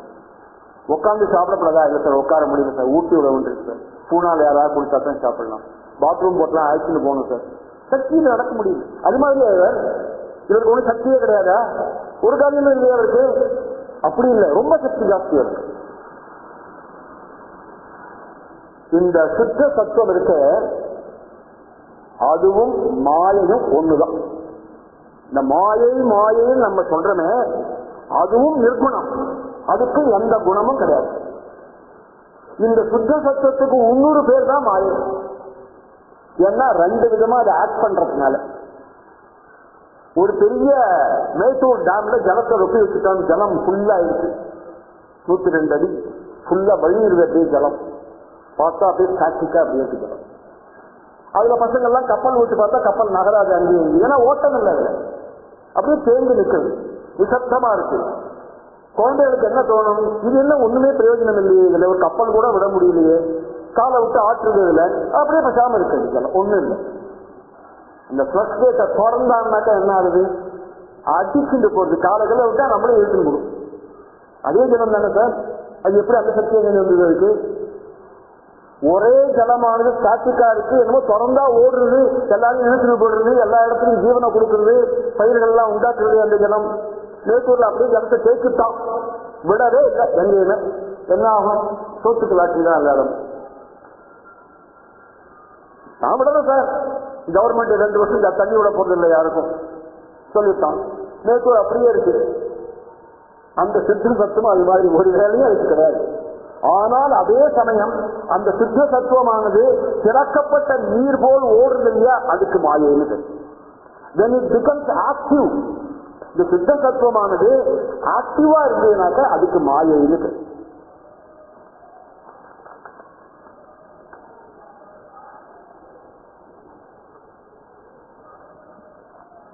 இந்த மாயைங்கிறது ஏன் அந்த சித்த சத்துவமாவே இருக்குன்னாக்க 2 காரணம் இருக்கு. நல்லா ரொம்ப ஈஸியா புரிஞ்சுக்கலாம். அது இன்னொரு வஸ்துவா இருந்து சித்த சத்துவத்தோட கலந்து இருந்ததுன்னா சித்த சத்துவம் பிகம்ஸ் பொல்யூட்டட். அதனால சித்த சத்துவத்தை பொல்யூட் ஆகல. அதனால என்ன தெரியுது? சித்த சத்துவத்தை அது கலக்கலாம். அப்ப தனியா இருக்கா? தனியா இருக்குன்னு முன்னாடி சொல்லல. இவன் சித்த சத்துவம் அவன் மட்டும்தான் இருக்காங்க. அப்ப என்ன ஆச்சு? இதெல்லாம் ஊழிச்சு பார்க்க வேண்டியது. இது சித்த சத்துவத்தோட கலந்தா சித்த சத்துவம் பொல்யூட் ஆயிருக்கும். தனியாவும் இல்லை. அப்ப என்னவா இருக்க முடியும்? இதுவா தான் இருக்க முடியும். அது இதேதான் இன்னொரு நேம்ல மாயைன்னு சொல்றது.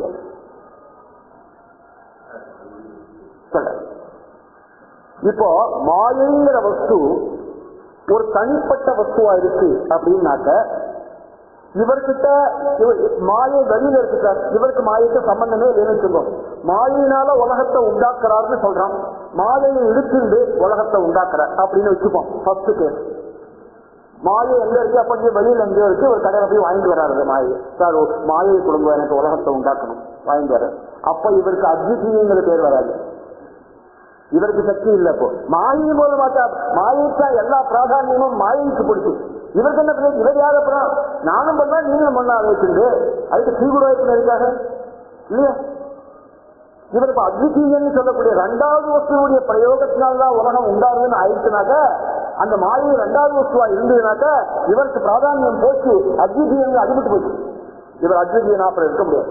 ஆனா இவர் அத்விதீயன். உபநிஷம் சொல்லிவிடுத்து அதை சொல்லிவிடுத்து சித்தாந்தம் பண்ணியாச்சு முன்னாடி. சோ மாயை அப்ப வெளியில எங்கேயும் இல்லை. அண்டர்ஸ்டாண்ட்? அப்ப மாயை எங்க இருக்கு? இவருக்குள்ளேயே தான் எங்கேயாவது இருக்கணும் மாயை. இவருக்கு உள்ளேயே இருக்கக்கூடிய மாயையானது அது மறுபடியும் ஒரு 2வது வஸ்துவா இருக்குன்னு வச்சுக்கோ. இந்த இவர் சித்த சத்துவமா இருக்காரு, அதுல போய் இந்த மாயைங்கிறது 2வது வஸ்துவாக கலந்திருக்குன்னு ஆனால் அதுக்கு பொல்யூட் ஆயிருக்கும். அது எவ்வளவு வசதியான சமாச்சாரமா கலந்தது தானே, கலப்பு தானே. அப்புறம் கங்கா ஜலம் இருக்கு வசதிதான், கோதாவரி ஜலம் இருக்கு வசதிதான். 2 ஒன்னா கலந்தா கங்கைன்னு சொல்லலாம், கோதாவரி சொல்லலாம். இது கங்கா கோதாவரி இருக்கு, அவ்வளவுதானே. அப்ப என்ன ஆகும்? இந்த மாயையானது இவருக்குள்ளேயே இருக்க, வெளியிலேருந்து வரக்கூடிய வஸ்து இல்லைன்னு உதாரணம் பண்ணியாச்சு. இவருக்குள்ளேயே இருக்கக்கூடிய வஸ்துவாக இருந்தால் சுத்த சத்துவத்தை போய் கலந்திருக்கும். அது சுத்த சத்துவம் அப்ப கலந்ததாக ஆகும். மாயை சுத்த சத்துவம் மிக்ஸ் ஆட்டா அவர் இருக்க முடியும். ஆனால் போன ஸ்லோகங்கள்ல இவர் சுத்த சத்து அப்படின்னு சொல்லியாச்சு. அப்ப என்னாச்சு? மாயை இதுல கலக்கல. அப்ப எங்க இருக்குது? இவர் சரீரம் மூத்த சுத்த சத்துவம், இடமே கிடையாது மாயை ஒதுங்கிறதுக்கு. அப்ப மாயை எங்க இருக்கு? இதனால என்ன ஊகிக்கணும்னாக்க இந்த மாயைங்கிறது இந்த குணாதீதமான சுத்த சத்துவமே. அப்படி இருக்கக்கூடிய சுத்த சத்துவம் ஒரு வேளையும் இல்லாமல் இருந்ததுனாக்கா அப்படி சேர்த்து வச்ச ஜலம் மாதிரி திறந்து விட்டா ஓடிக்கலாம் மாயை மாதிரி. அது பல காரியங்களை பண்றது இந்த மாயை. பல காரியங்களை பண்ணக்கூடியதுக்கு மாயைன்னு பேரு, பல கூடியங்களை பண்ணாததுக்கு சுத்த சத்துவம்னு பேரு. இவர் சுத்த சத்துவமாத்தா இருக்கார். சுத்த சத்துவமும் மாயையும் ஒன்று. இந்த இடம் நல்லா புரிஞ்சுதா? வெரி கிளியரா இருக்கணும் இந்த இடம். அப்பதான் பின்னாடி போக போக சௌரியமா இருக்கும்.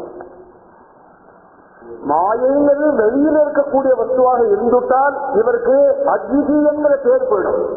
இவர் அத்விதீயன். மாயைங்கிறது உள்ளவே இருக்கக்கூடிய வஸ்துவாக இருந்தால் அது பொல்யூட் பண்ணி கூட சித்த சத்துவத்தை, சித்த சத்துவம் பொல்யூட் பண்ணாததான வஸ்து. அதனால்தான் அதுக்கு சித்த சத்துவம்னே பேரு. ரொம்ப சித்தமா பரிசுத்தமா இருக்கு. அதனால மாயைங்கிறது வேற ஒண்ணும் இல்ல. இந்த சித்த சத்துவத்துக்கே இன்னொரு பேரு மாயை. அதனால்தான் அதுவும் பூர்ணம் இதுவும் பூர்ணம். ரொம்ப பர்ஃபெக்டா சொல்லிட்டான். அதனால்தான் அதுவும் பூர்ணம் இதுவும் பூர்ணம் சொல்லி இந்த மாயை இந்த பிரபஞ்சம் இந்த ஆக்டிவிட்டியை உண்டாக்கினத்தால் இந்த பிரபஞ்சம் உண்டாச்சு. இது என்ன? இதுவும் பூர்ணம் தான். ஏன்? அதுல இருந்து வந்தது, அதனால பூர்ணம், அதுவும் பூர்ணம். சோ அதனால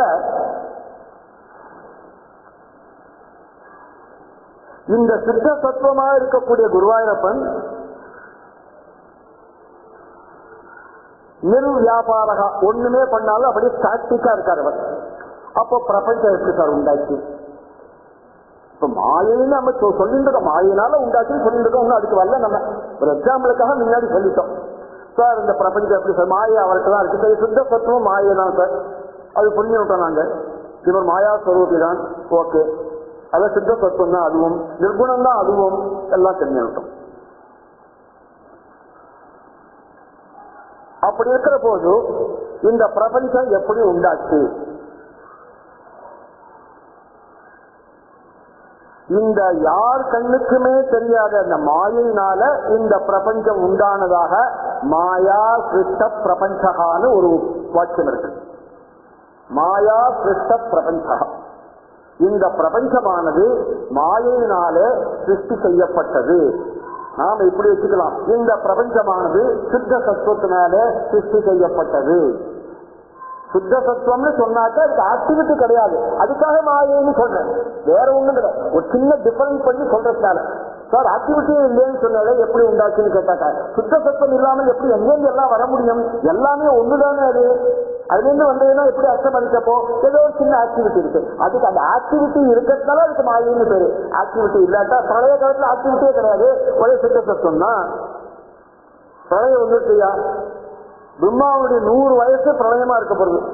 பிரம்மாவுக்கு 100 வயசு சொல்றோம் அவருடைய ஆயுசு. அந்த ஆயுஷ் பர்யந்தம் இன்னொரு 100 வயசு பிரளயம். ஏகோதமான ஜலத்துக்குள்ள பூமியெல்லாம் முழுக போறது. அப்படி அப்ப என்ன இருக்காரு? அப்ப ஆக்டிவிட்டி உண்டா இருக்கு? ஒண்ணும் கிடையாது. உட்கார்ந்து கொண்டு அவரு நானும் அப்போ சித்தம் சத்துவம் தான். பிரளயம் முடிஞ்சு போச்சியா? 1100 வருஷம் ஆயிடுச்சு. உன்னை சிருஷ்டி பீஜம் உண்டா? ஏன்னா நீ கர்மாவை பண்ணிருக்க. உன் கர்மாக்காக சிருஷ்டி உண்டாக்கியான அவருக்கு ஒண்ணு கவலை இல்லை. நீ சாப்பிட்டானே சாப்பிட்டா அவருக்கு என்ன? நீ மனுஷனா வந்தானா, முதலையா வந்தானா, பாம்பா வந்தா அவருக்கு என்ன? தலையிட்டு அவருக்கு ஒண்ணும் இல்லை. நீ பண்ண கர்மாவனால இந்த கர்மாவுடைய சைக்கிள் இருக்கு. இது பண்ணி அவங்க எல்லாத்தையும் அந்த மாயை அதை போய் எடுத்துட்டு சிருஷ்டியை பண்ண போகுது. அதுக்குதான் மாயைன்னு சரி. இப்படி ஒரு செயலும் இல்லாதவராக நிர்வியாபாரமாக இருந்தாலும் நிஷ்காரணமாக இருந்தாலும் அவருக்குன்னு உலகத்தை தோன்றிட்டு எந்த காரணமும் அவருக்கு கிடையாது. இருந்தாலும் ஈக்ஷணாட்சியாம் கிரியாம் அஜசே யதி, பார்வை ஒன்றினாலேயே மாயையை ஏவுவது என்ற செயலை தாங்கள் செய்ததாக இருப்பது. இவர் ஒண்ணு பண்ணினார், பார்த்தாராம் மாயை கலந்துருக்கான் அப்படின்னு செய்யறதுக்கு. ஜெயிக்கா ஒரு போய் பார்க்கிறார். இவர் நான் பார்க்கல சார், நான் சொன்னேன், நான் ஒருத்தரையும் பார்க்கல சார், நான் மட்டும் தூங்கி முடிச்சுட்டேன். பையன் சொல்றான் அந்த காரியத்தை பண்ணிட்டேங்கிறான், ஒய்ஃப் சொல்றா இந்த காரியம் முடிஞ்சு போச்சு அப்படிங்கிறான். நீங்க ஒன்றும் கவலைப்படாதீங்க, இன்னைக்கு சாப்பிட்டு நீங்க பேசாம உட்காந்துருக்க வேண்டியதான், எல்லா காரியத்தையும் நாங்க முடிச்சு உட்காங்குறா எல்லாரும் அவளாவே சொல்றான். அது மாதிரி இவர் ஒன்றும் பண்ணல. மாயையை ஏவறதுன்னா மாயை வந்து வழியில இருந்தா அதை கூட்டு மாயை இங்க வா, come here, do this one அப்படின்னு அவர் சொல்லலாம். அதான் வெளியில இல்லையே, அப்ப எங்க ஏவறாரு அவர்? அப்ப எங்க இருக்குது? இப்ப சுத்த சத்தத்துக்குள்ள இருக்கிற நிரூபணம் பண்ணியாச்சு மறுபடியும். இந்த மாயையானது இவருக்கு ஒரு ரூபம்னு ஒண்ணு வச்சு மணிபுருவா இதை அவரை பார்க்கிற ஒரு ரூபமா தெரியறாரு. இந்த மாயையானது இந்த ரூபத்தை நீ அவர்னு வச்சுட்டாக்க, இந்த மாயை அந்த ரூபத்துல எங்க தெரியுமா இருக்கு? 2 கண்ணிலே இருக்கு. அவருடைய 2 கண்கள்லையும் இந்த மாயை இருக்கு. அவர் இப்படி தூங்கிட்டு கண்ணை அமைய திறந்தாருன்னா மாயை வெளில வந்துடும். தூங்குற மட்டும் ஒண்ணும் தெரியாது, கண் எப்படி இருக்குன்னு யாருக்குமே தெரியாது. கண்ணை மூச்சுட்ட உடனே பார்த்தாக்க அப்படியே மாயை வெளில வந்து இருக்காது கண்ணுல இருந்து. இந்த பாரு, இதான் மாயை அவர் ஏவரான்னு அர்த்தம். மாயை அவரா நீ போ, இதெல்லாம் பண்ணு அதெல்லாம் பண்ணு, அவர்தான் ஒரு காரணமும் கிடையாது. நிஷ்காரணம், வியாபாரம், அவருக்கு ஒண்ணுமே இல்லாம இருக்கக்கூடிய சித்த சத்துவமானது தன்னுடைய கண்களிலிருந்து இந்த மாயையை உண்டாக்குறது, இந்த மாயையை ஏவுறது. இத்தனையும் சொல்லியாச்சு. மாயைன்னு ஒண்ணு இருக்கா இல்லையா சார்? யாராவது சொல்லியாக்கலாம் எதுவுமே சார், என்ன சார் ஏதாவது குழப்பமா இருக்கு சார், இதெல்லாம் சக்கரையா சொல்லுங்க சார். மாயைன்னு ஏதாவது இருக்கா இல்லையா?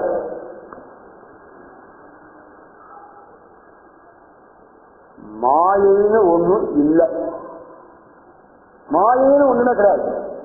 ஏன்? அந்த பதம் அதுக்கு, அந்த பதத்தினுடைய அனாலிசிஸ் அது மாதிரி இருக்கு. யாமா சாமாயா, எது இல்லையோ அது மாற்றி. இப்ப மாயை இல்லையா சார்? மாயை இருக்கு. என்ன சார் இல்லைங்கிறேன் இருக்குங்கிறேன், நாங்க என்ன இங்க உட்கார்றதா எழுந்து போறதா? எதையாவது ஒண்ணு சொல்லுங்க சார், சொல்லியதா? மாயை இருக்கா இல்லையா? மாயை இல்லை, மாயை இருக்கு. நீ புரிஞ்சுக்கிறத பொறுத்து இருக்கு. இருட்டுல வந்து இருக்க இந்த சர்ப்பரஜு பாவம் தான் எல்லாத்துலயும் சொல்றாரு. பெரிய கயிறு கிடக்கு, முடிச்சுட்ட முள்ளும் காலில் குத்தி பிடிச்சு, உடனே என்ன கத்துற நீ? பாம்பு கடிச்சு பிடிச்சு அல்லதான் எல்லாம் பக்கத்துல நீங்கெல்லாம் பாம்பெல்லாம் கிடையாதுன்னு எத்தனையோ பேர் சொல்றான். கிடையவே கிடையாது, பாம்பு கடிச்சு விட்டு காலை தொட்ட ரத்தம் மாதிரி இது கட்டுறது, ரத்தம் வந்துட்டு தொலைஞ்சேன்னா தூக்கிட்டு போய் ஹாஸ்பிட்டல் இருக்கீங்களா? டாக்டர் ஆட்டா இருக்கான்னு கேட்டா ஒருத்தன் டாக்டர் கொண்டு தான் அடிச்சு காமிச்சான். காமிச்ச அப்புறம் ஐயோ இதுதான் கடிச்சுல அப்படி தலையில் அடிச்சுக்கிறான். இந்த டார்ச் வெளிச்சம் வந்த அப்புறம் தான் அவனுக்கு அது பாம்பு இல்லைன்னு தெரிஞ்சது. பாம்பு இல்லைன்னு தெரிஞ்ச உடனே என்னாச்சு? அவனுக்கு மனசுல உள்ள பயம் போச்சு, நம்ம போச்சுன்னுட்டோம், ஒரு கவலையும் இல்லை. இங்க எல்லா எண்ணமும் விரும்புன்னு அப்படி வந்துருக்கு. பாம்பு கடிச்சுன்னு சொன்ன உடனே என்ன, ஐயோ பொண்டாட்டி பிள்ளைய விட்டுட்டு போறேன்னு. எவ்வளவு வித்தியாசம் பாருங்க ரெண்டுக்குள்ள. இந்த இது மாதிரி இந்த பழுதையை நீ பாம்புன்னு நினைச்சேன்னா உனக்கு மாயை இருக்கு. நீ பழுதையை பழுதேன்னு, இது பழுதுதான் பாம்பு இல்லைன்னு நினைச்சேன்னாக்க உனக்கு மாயை இல்லை. அதனால மாயை இருக்கு, மாயை இல்லை, உன்னுடைய வித்தியாசம் தான் காரணம், உன்னுடைய மனப்போக்கு தான் காரணம்.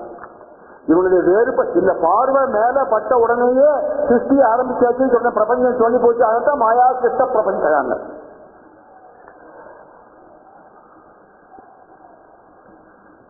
தேவி மகாத்மியத்துல இந்த மாலையை ஒரு ஸ்ரீ சக்தியா சொல்லிச்சு. யா தேவி சர்வபூதேஷு விஷ்ணு மாயேதி சப்திகா நமஸ்தஸ்யே நமஸ்தஸ்யே நமஸ்தஸ்யே நமோ நமஹ. நமஸ்தஸ்யே முதற்கொண்டு ஒரு மந்திரம் இல்லை, இதுல 4 மந்திரம் இருக்கு.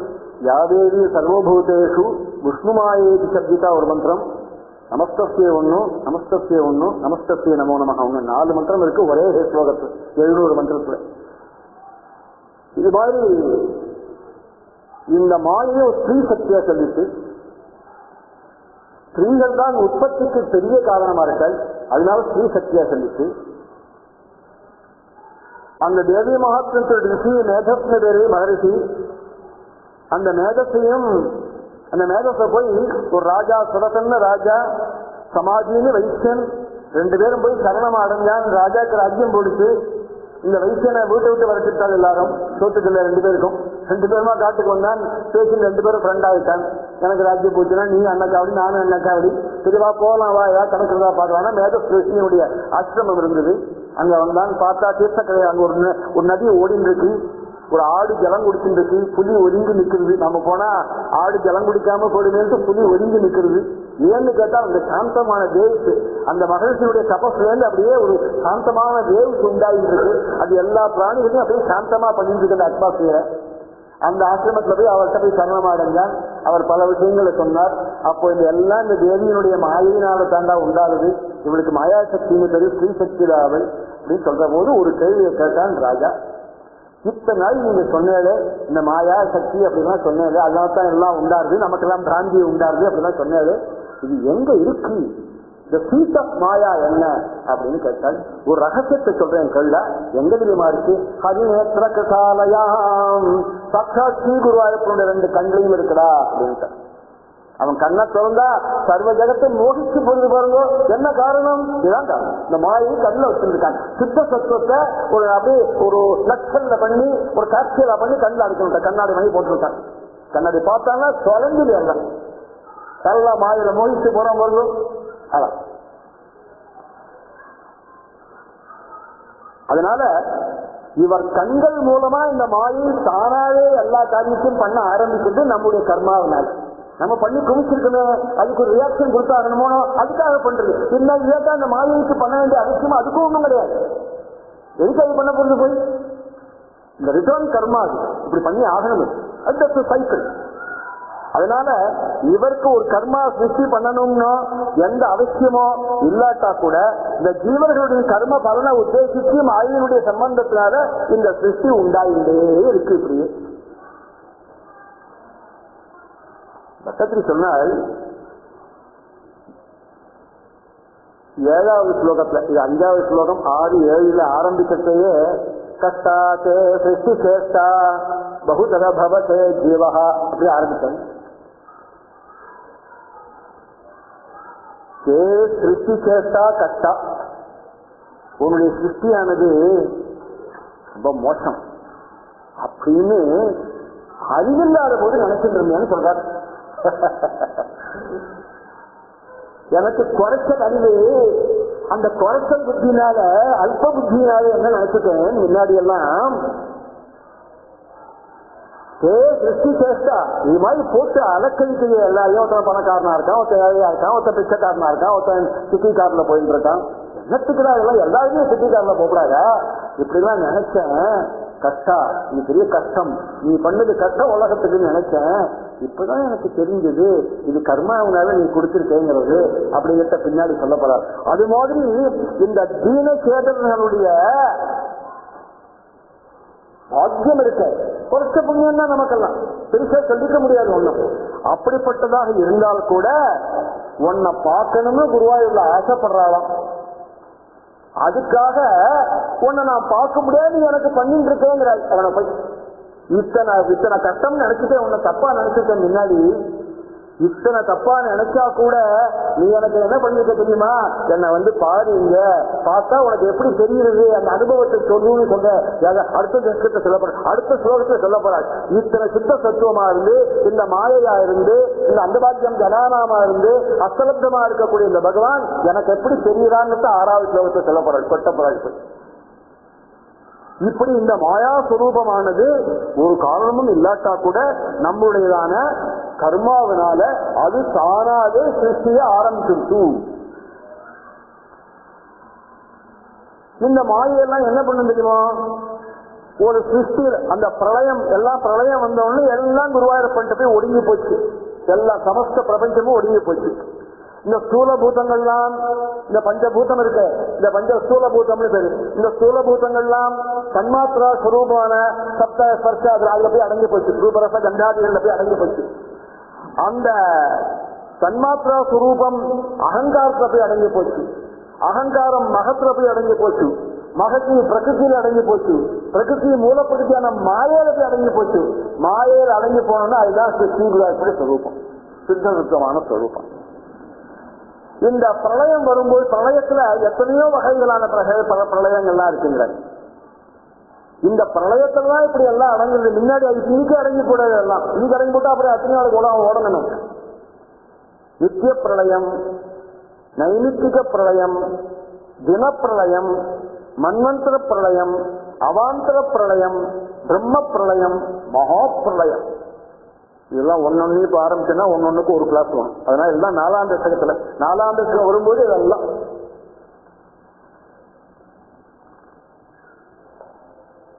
அதனால இந்த எல்லாமே இந்த மாயையில போய் அடங்குறது. என்ன காரணம்? மாயையிலன்னா எல்லாம் வெளியில வந்தது. எங்கேந்து வந்ததோ அங்க போய் அடங்கி ஆகணும். எல்லாம் பறவைகள் கூட்டுல இருந்து உபனிஷத் போய் அதான் சொல்றது. பறவைகள்லாம் ராத்திரி கூட்டுல போய் அடங்கி போச்சு. காலம்புற பறந்து போச்சு. எல்லாம் சாயங்காலம் சூரியாஸ்தமனம் ஆச்சோ இல்லையோ எல்லாம் வந்து கூட்டுல அடங்கி போச்சு. ஏன் வேற எங்கேயா போய் அடங்குறதுன்னு கரெக்டா தெரியும். இருக்கு என்ன நம்ம கூடு எங்க இருக்குன்னு தெரியுது. எத்தனை மைல் கழிச்சு வருது எல்லாம் எப்படி தெரியல இருக்கு. அதனால எப்படி கூட்டுல போய் அடங்குறதோ அது மாதிரி இந்த மாயையில போய் எல்லாம் அடங்கி போச்சு. அதனால இந்த மாயையை நல்லா புரிஞ்சுக்கணும்.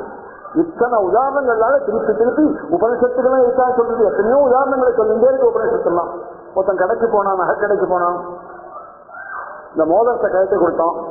சார் 10 கிராம் இருக்கு சார், இந்த மோதிரத்தை சரி நல்லா இருக்கான்னு பாருங்க அப்படின்னா, எனக்கு சுத்தமா இருக்கணும் அப்படின்னா அவன் இப்படி பார்த்தான்ட்டு தேய்ச்சி பார்த்தான். சார் இது 18 கேரட் தான் சார் போடும். எல்லாரும் அப்படிதான் சொல்றான். நம்ம கடையில போன உடனே எத்தனை சுத்தமான தங்கத்தை கொடுங்க, 20 கேரட் ஆகும் சார் அப்படின்னா. சார் என்ன பண்ணலாம்? சுத்தம் பண்ணிடலாம் சார் அப்படின்னா. சரி இவன் நினைச்சிருக்கான் அவன் சுத்தம் பண்ணி நம்ம கிட்ட கொடுக்க போறான்னு நினைச்சிருக்கான். சரி சுத்தம் பண்ணுங்க அப்படின்னா அவன் உடனே அந்த மோதத்தை பொட்டலமா கட்டி ஒருத்தன்ட்ட கொடுத்து சாட்சியில போய் சுத்தம் பண்ணிடுவா அப்படின்னா அவன் சாட்சியில போயிட்டு பொட்டத்தை எடுத்துன்னு நான் மறுபடியும் பார்த்தா சின்ன தங்க கட்டியா இருக்குது. அவன் உடுக்கிட்டான் மோதத்தை உடுக்கி அந்த அசுத்தங்கள்லாம் எடுத்துட்டு சுத்தமா பண்ணி ஆர்னமெண்ட் கோல்டு அது மாதிரி கொண்டு வந்து கொடுத்தான். 24 கேரட். இவன்கிட்ட கொடுத்தவொடனே இவன் அலறான். சார் நான் உங்கள்கிட்ட மோதிரம் தான் கொடுத்தேன், சுத்தம் பண்றேன்னு சொன்னது தங்க கட்டியா பண்ணிவிட்டாரு அப்படின்னா ஆர்குமெண்ட் வந்து 2 பேருக்கும். சார் நீங்க தானே சுத்தம் பண்ண சொன்னீங்க அப்படின்னு ஆயுமா, நான் சுத்தம் பண்ணா 27 தடவை கிழமை பண்ணி பண்ணி நினைச்சிட்டு இருந்தேன், மோதிரம் போச்சே எனக்கு அப்படின்னா இந்த தங்கக்கட்டி அவன்கிட்டே கொடுத்தான். எனக்கு ஒரு மோதிரம் கொடுங்கன்னா அவன் ஒரு மோதிரம் எடுத்து கையில கொடுத்துட்டான். ஒரு 2 நிமிஷத்துக்குள்ள இந்த மோதிரம் தங்க கட்டியா போயிட்டு மறுபடியும் மோதிரமா அவன் கைக்கு வந்துடுச்சு. இது மாயினுடைய காரியம் தான். நீ வந்து இதை தங்க கட்டியா நீ பார்க்க மாட்டேங்கிற. யாஜ்ஞவல்கிய பிரகதாரண்யத்தை போய் சொல்றாரு இது மோதிரம் அப்படின்னு ஏன் சொல்லிட்டே இருக்க. ஏன் தங்கம் கட்டின்னு உனக்கு தெரியல? இது கையில போட்டுனா மோதிரம், இங்க போட்டுனா வடை, இங்க போட்டுனா செயின், அவ்வளவுதான். பேசிக் என்ன தங்க கட்டி. இந்த தங்க கட்டிங்கிறது சுத்த சைத்தன்யமான ஸ்வரூபம். இந்த ஆபரணங்கள்லாம் மாயை.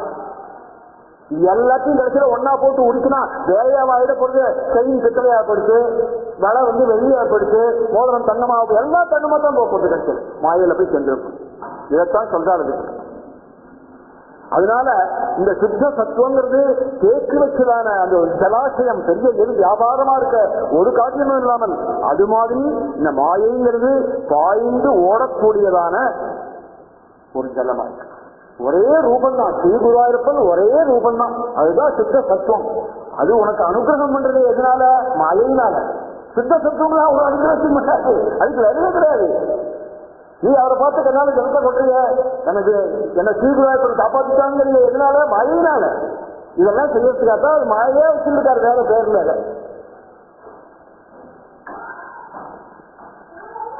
இன்ஸ்க்ரூட்டபிள் அப்படிங்கிறான் இந்த மிஸ்டீரியஸ் மாயை. இன்ஸ்க்ரூட்டபிள் மிஸ்டீரியஸா இருக்கு இல்லையா? இந்த சுத்த சைதன்யத்தை அப்பாரண்ட்ங்கிறோம், ரொம்ப கிளியரா இருக்கும். அப்பாரண்ட் அப்படிங்கிறாங்க. அது ஒரு இங்கிலீஷ் கமெண்ட்ரியில படிச்சேன். அதனால இந்த 2 வேலையும் 2 பங்கனா இருக்கு. அதுக்கு சுத்த சத்துவமா இருந்தா ஸ்டாட்டிக்கா இருக்கு, பிரபஞ்சமா தோண்டினா மாயையா இருக்கு. இந்த பிரம்மத்தினுடைய சுத்த சைத்தமான சைதன்யம் உலகத்தை இந்த பிரம்மத்திலிருந்து வேறாக காமிக்கிறது உனக்கு. இப்ப யாராவது இந்த உலகத்தை பார்த்தா பிரம்மம்னு சொல்றானோ, இது சார் இது ஸ்ரீகுருவாயிருப்பனுடைய சரீரம் தான் சார் அப்படின்னு பிரம்மேந்திராதிகள் சொல்றாளே ஒழிய இந்த கிளாஸ்ல உள்ளவா என்ன உள்பட அவன் சொல்ல மாட்டாங்க. இது தனியா எலைட்டு பில்டிங் அப்படிங்கிறான், வேற வேற மனுஷாளுங்கிறான், அவர் வேற இவர் வேற அப்படிங்கிறான். இது எதனால? இதான் அந்த மாயினால. இது அந்த ஆவரணம் விக்ஷேபங்கிற சக்தி தான் பிரிச்சு காமிக்கிறது. இது ஸ்ரீகுருவாயிருப்பன் இல்ல, இது நரசிம்மமூர்த்தி, ஜெயராமன் பிரிச்சுட்டான். இந்த ஆவரண விக்ஷேப சக்தி அதுல இருந்து வந்துட்டே இருக்குது. அதனால இந்த உலகம் பிரம்மஸ்வரூபமாக நமக்கு தெரியல. அது இந்த உலகத்தை சித்த தத்துவமாக நீ பார்த்துட்டே ஆகில் நோ மாயா, மாயே கிடையாது. அப்புறம் உலகத்துல எங்கேயுமே இந்த உலகமானது இந்த சித்த தத்துவமாக ஸ்ரீகுருடைய சரீரமாக பார்க்கப்படாவிட்டால் எல்லாம் மாயை. நீங்க வேற, நான் வேற, அவ வேற, வேற. அறுபத்தி சிவாச்சாரியார் பூஜைக்கு உட்கார்ந்து இருக்காரு கஞ்சனூர் கஷேத்திரத்துல, ஆடுதுறை கிட்ட கஞ்சனூர். சிவ பூஜை, பெரிய சிவோபாசகர். பூஜைக்கு உட்கார்ந்து இருக்காரு, ருத்ரன் சொல்லி பூஜை பண்ண போறாரு. பால் வச்சிருக்காரு. பூஜை பண்ற போது மனசு வைத்து போச்சு. முன்னாடி அபிஷேகம் எல்லாம் பண்ணணுமோ, பால விஷயத்துக்கு முன்னாடி தீர்த்தத்தினால அபிஷேகம் பண்ணியிருக்காள் பரமேஸ்வரனுக்கு. ருத்ரன் சொல்லிட்டே இருக்க போது அந்த மனசு வைத்து போச்சு ருத்ரத்துக்கு. வாசகது திறந்து இருந்தது. ஒரு நாய் உள்ள வந்துருக்கு. நாய் உள்ள வந்து பாலை நெக்கி பிடிச்சு பரமேஸ்வரனுக்கு அபிஷேகத்துக்கு பாலை நக்கிவிட்டு சீராபிஷேகம் பண்ணலான்னு திரும்புறார். நாய் பாலை நக்கின்றது. ஒரு புஷ்பத்தை எடுத்தார். நாயாகவும் நாயின் தலைவனாகவும் இருக்கக்கூடிய பரமேஸ்வரா அப்படின்னு நாய் வர போட்டார் புஷ்பத்தை. என்ன காரணம்? பிரபஞ்சம் அப்படி தெரிகிறது, நாயா தெரியல. அது சாட்சாத் கைலாச பரமேஸ்வரனா தெரிகிறது அவருக்கு. அதனால போட்டார். நீ நாம தான் என்ன பண்ணுவோம், வீட்டுல ஒண்ணு ஆம்பளை கோச்சு போய் கதவு திறந்து வச்சு கதவு தாப்பா போட வேண்டாமா பூஜை காலத்துல, அவ்வளவு கோச்சு போங்க சம்பந்தம் இல்லாமல். இது மாதிரி அதனால இந்த உலகமானது ஸ்ரீகுருவாயூரப்பனுடைய சுத்த சைதன்ய ஸ்வரூபான சரீரம் என்று பார்க்கப்பட்டால் நோ மாயா, மாயே கிடையாது. மாயா நிவர்த்தி அது. அப்படி இல்லாமல் வேற விதமாக பார்க்கப்பட்டால் தான் மாயை. சர்வ சாரோபனிஷதம் போய் சொல்றது இந்த இடத்த. அநாதி அந்தர்வத்தி பிரமாண அப்பிரமாண சாதாரணா ந சதி நசதி விஸ்வம் அகாராத் விகாரஹேதௌ நிரூப்யமானே அசதி அனிரூப்யமானே சதி லக்ஷண சூன்யாசா மாயே சிச்சதே. வாட் இஸ் மாயா அப்படின்னு காலேஜ் பசங்களுக்கு ஒரு கொஸ்டின் கேட்டானாக்க இந்த டெபினிஷன் எழுதணும். அவன் சார் இந்த சர்வசாரோபனிஷத் போய் இப்படி சொல்றது சார் அப்படின்னு எழுதணும். அநாதி அந்தர்வத்தி பிரமாண அப்பிரமாண சாதாரணா ந சதி நசதி விஸ்வம் அகாராத் விகார ஹேதௌ நிரூப்யமானே அசதி அனிரூப்யமானே சதி லக்ஷண சூன்யா சா மாயா இது உச்சதே. சா மாயே உச்சதே. அநாதி கர்ப்பிணியாகவும், மாயேங்கிறது ஒரு கர்ப்பிணியா, ஏன்னா அவருக்கு உலகம் வந்து இருக்கு. எப்போதும் பிரசவம் தான் அவளுக்கு, நான் ஸ்டாப் டெலிவரி. அதனால அவ அநாதி கர்ப்பிணி. எப்போதும் நேற்றுக்கு இன்னைக்கு எத்தனை வச்சா பாப்புலேஷன் போயிட்டே இருக்கு எப்படி. அதனால அநாதி கர்ப்பிணியா இருக்காதாம். பிரமாணத்துக்கும் அப்பிரமாணத்துக்கும் சமமா இருக்காது சார். இந்த உலகம் ஸ்ரீகுருவாயூரப்பனுடைய சரீரம் தான் சார். இத்தனை உபனிஷத்திலிருந்தும் இத்தனை வேதத்திலிருந்து நான் சொல்லி பிரமாணம் பண்ணிட்டேன். சரி, ஓகே, ஒத்துனுட்டேன். ஒரு சைடு ஒத்துனுட்டேன். இந்த சைடு கிடையவே கிடையாது. நாங்க சாப்பிடறோம், தாகம் இருக்கிறது, தண்ணி குடிக்கிறோம், சாப்பிடறோம், இந்த ஜென்மா போறது, அடுத்த ஜென்மா வருது. இது வேற, இது அப்பிரமாணம். இந்த பிரமாணத்துக்கும் ஆய சரியா இருக்கு, அப்பிரமாணத்துக்கும் ஆய சரியா இருக்கு. பிரமாணத்துக்கும் அப்பிரமாணத்துக்கும் சமமாகவும் உள்ளேன்னும் இருக்குன்னும் கரெக்டா சொல்லுங்க. சொல்ல முடியாது. கரெக்டா சொல்ல என்ன சொல்லலாம்? இப்படி பார்த்தா இருக்கு, அப்படி பார்த்தா இல்ல, அப்படிதான் சொல்லலாம். இருக்கு சார், ஒண்ணு நீங்க இல்லைங்க. எனக்கு தெரியல சார் மாயை. நான் ஸ்ரீகுருவாயூரப்பன சுத்த சத்துவம் பார்க்கணும் சார், எனக்கு மாயே கிடையாது சார். நாங்கெல்லாம் சொல்றோம் இல்லை சார், எனக்கு அத்தனை அறிவு கிடையாது, எனக்கு மாயை இருக்கு சார் இது அப்படின்னா. அதனால இருக்குன்னும் இல்லைன்னும் இப்படிதான் சொல்ல முடியுமே தவிர இந்த தான் மாறுபடாமல் மாறுபாடுகளுக்கு காரணமா இருக்கு. மாயைக்கு எந்த மாறுபாடும் கிடையாது. சுத்த சத்துவத்துக்கு மாறுபாடு உண்டோ? கிடையாது. ஆனால் மாறுபாட்டை உண்டாக்கிட்டே இருக்கு. நீ வேற, நான் வேறன்னு உண்டாக்கிட்டே இருக்கு. ரொம்ப ரிசர்ச் பண்ணி ஆராய்ந்து பார்த்தால் இல்லை. ஏன்னா சுத்த சத்துவத்துக்குள்ள கூடுத நீ அனாலிசிஸ் பண்ண ஆரம்பிச்சேன்னா கொஞ்சம் கொஞ்சமா இது இல்லை அது இல்லை வச்சு சுத்த சத்துவத்துக்குள்ள வந்து இதுவும் மாயம் ஒண்ணுதான், தனியா மாயம் ஒண்ணு கிடையாது அப்படிங்கிறான ஒரு பிரமாணத்துக்கு நீ வந்துடுவ. அதனால ஆராய்ந்து நிரூபித்தால் இல்லாததாகவும் என்ன மாதிரி சிக்கறிவு கொண்டவனுக்கு நிரூபிக்காத போது இருக்கிறதாகவும் இல்லையா, இருக்கிறதாகவும் காண்பிக்கக்கூடிய அடையாளம் ஏதும் இல்லாதாகவும், சார் இத்தனை சொன்னாலே காண்பிங்க சார், அதை கண்ணுக்கு பார்க்கிறேன், திருஷ்டிகோச்சரமா இல்ல, காண்பிக்கக்கூடிய அடையாளம் ஏதும் இல்லாததாகவும் உள்ளது எதுவோ அது மாயை எனப்படுகிறது. டெஃபினிஷன் இருக்கு. இது சுத்த சத்துவம் தான். வேற ஏதாவது இருந்தால் அந்த சுத்த சத்துவம் சொச்சமா இருந்திருக்காது, படிகமா இருக்கு, சொச்சமா இருக்குன்னு போன கிளாஸ்ல சொன்னோம். ஒரு கலக்கமா போயிருக்கும், சத்துதா போயிருக்கும் இந்த சுத்த சத்துவங்கிறது.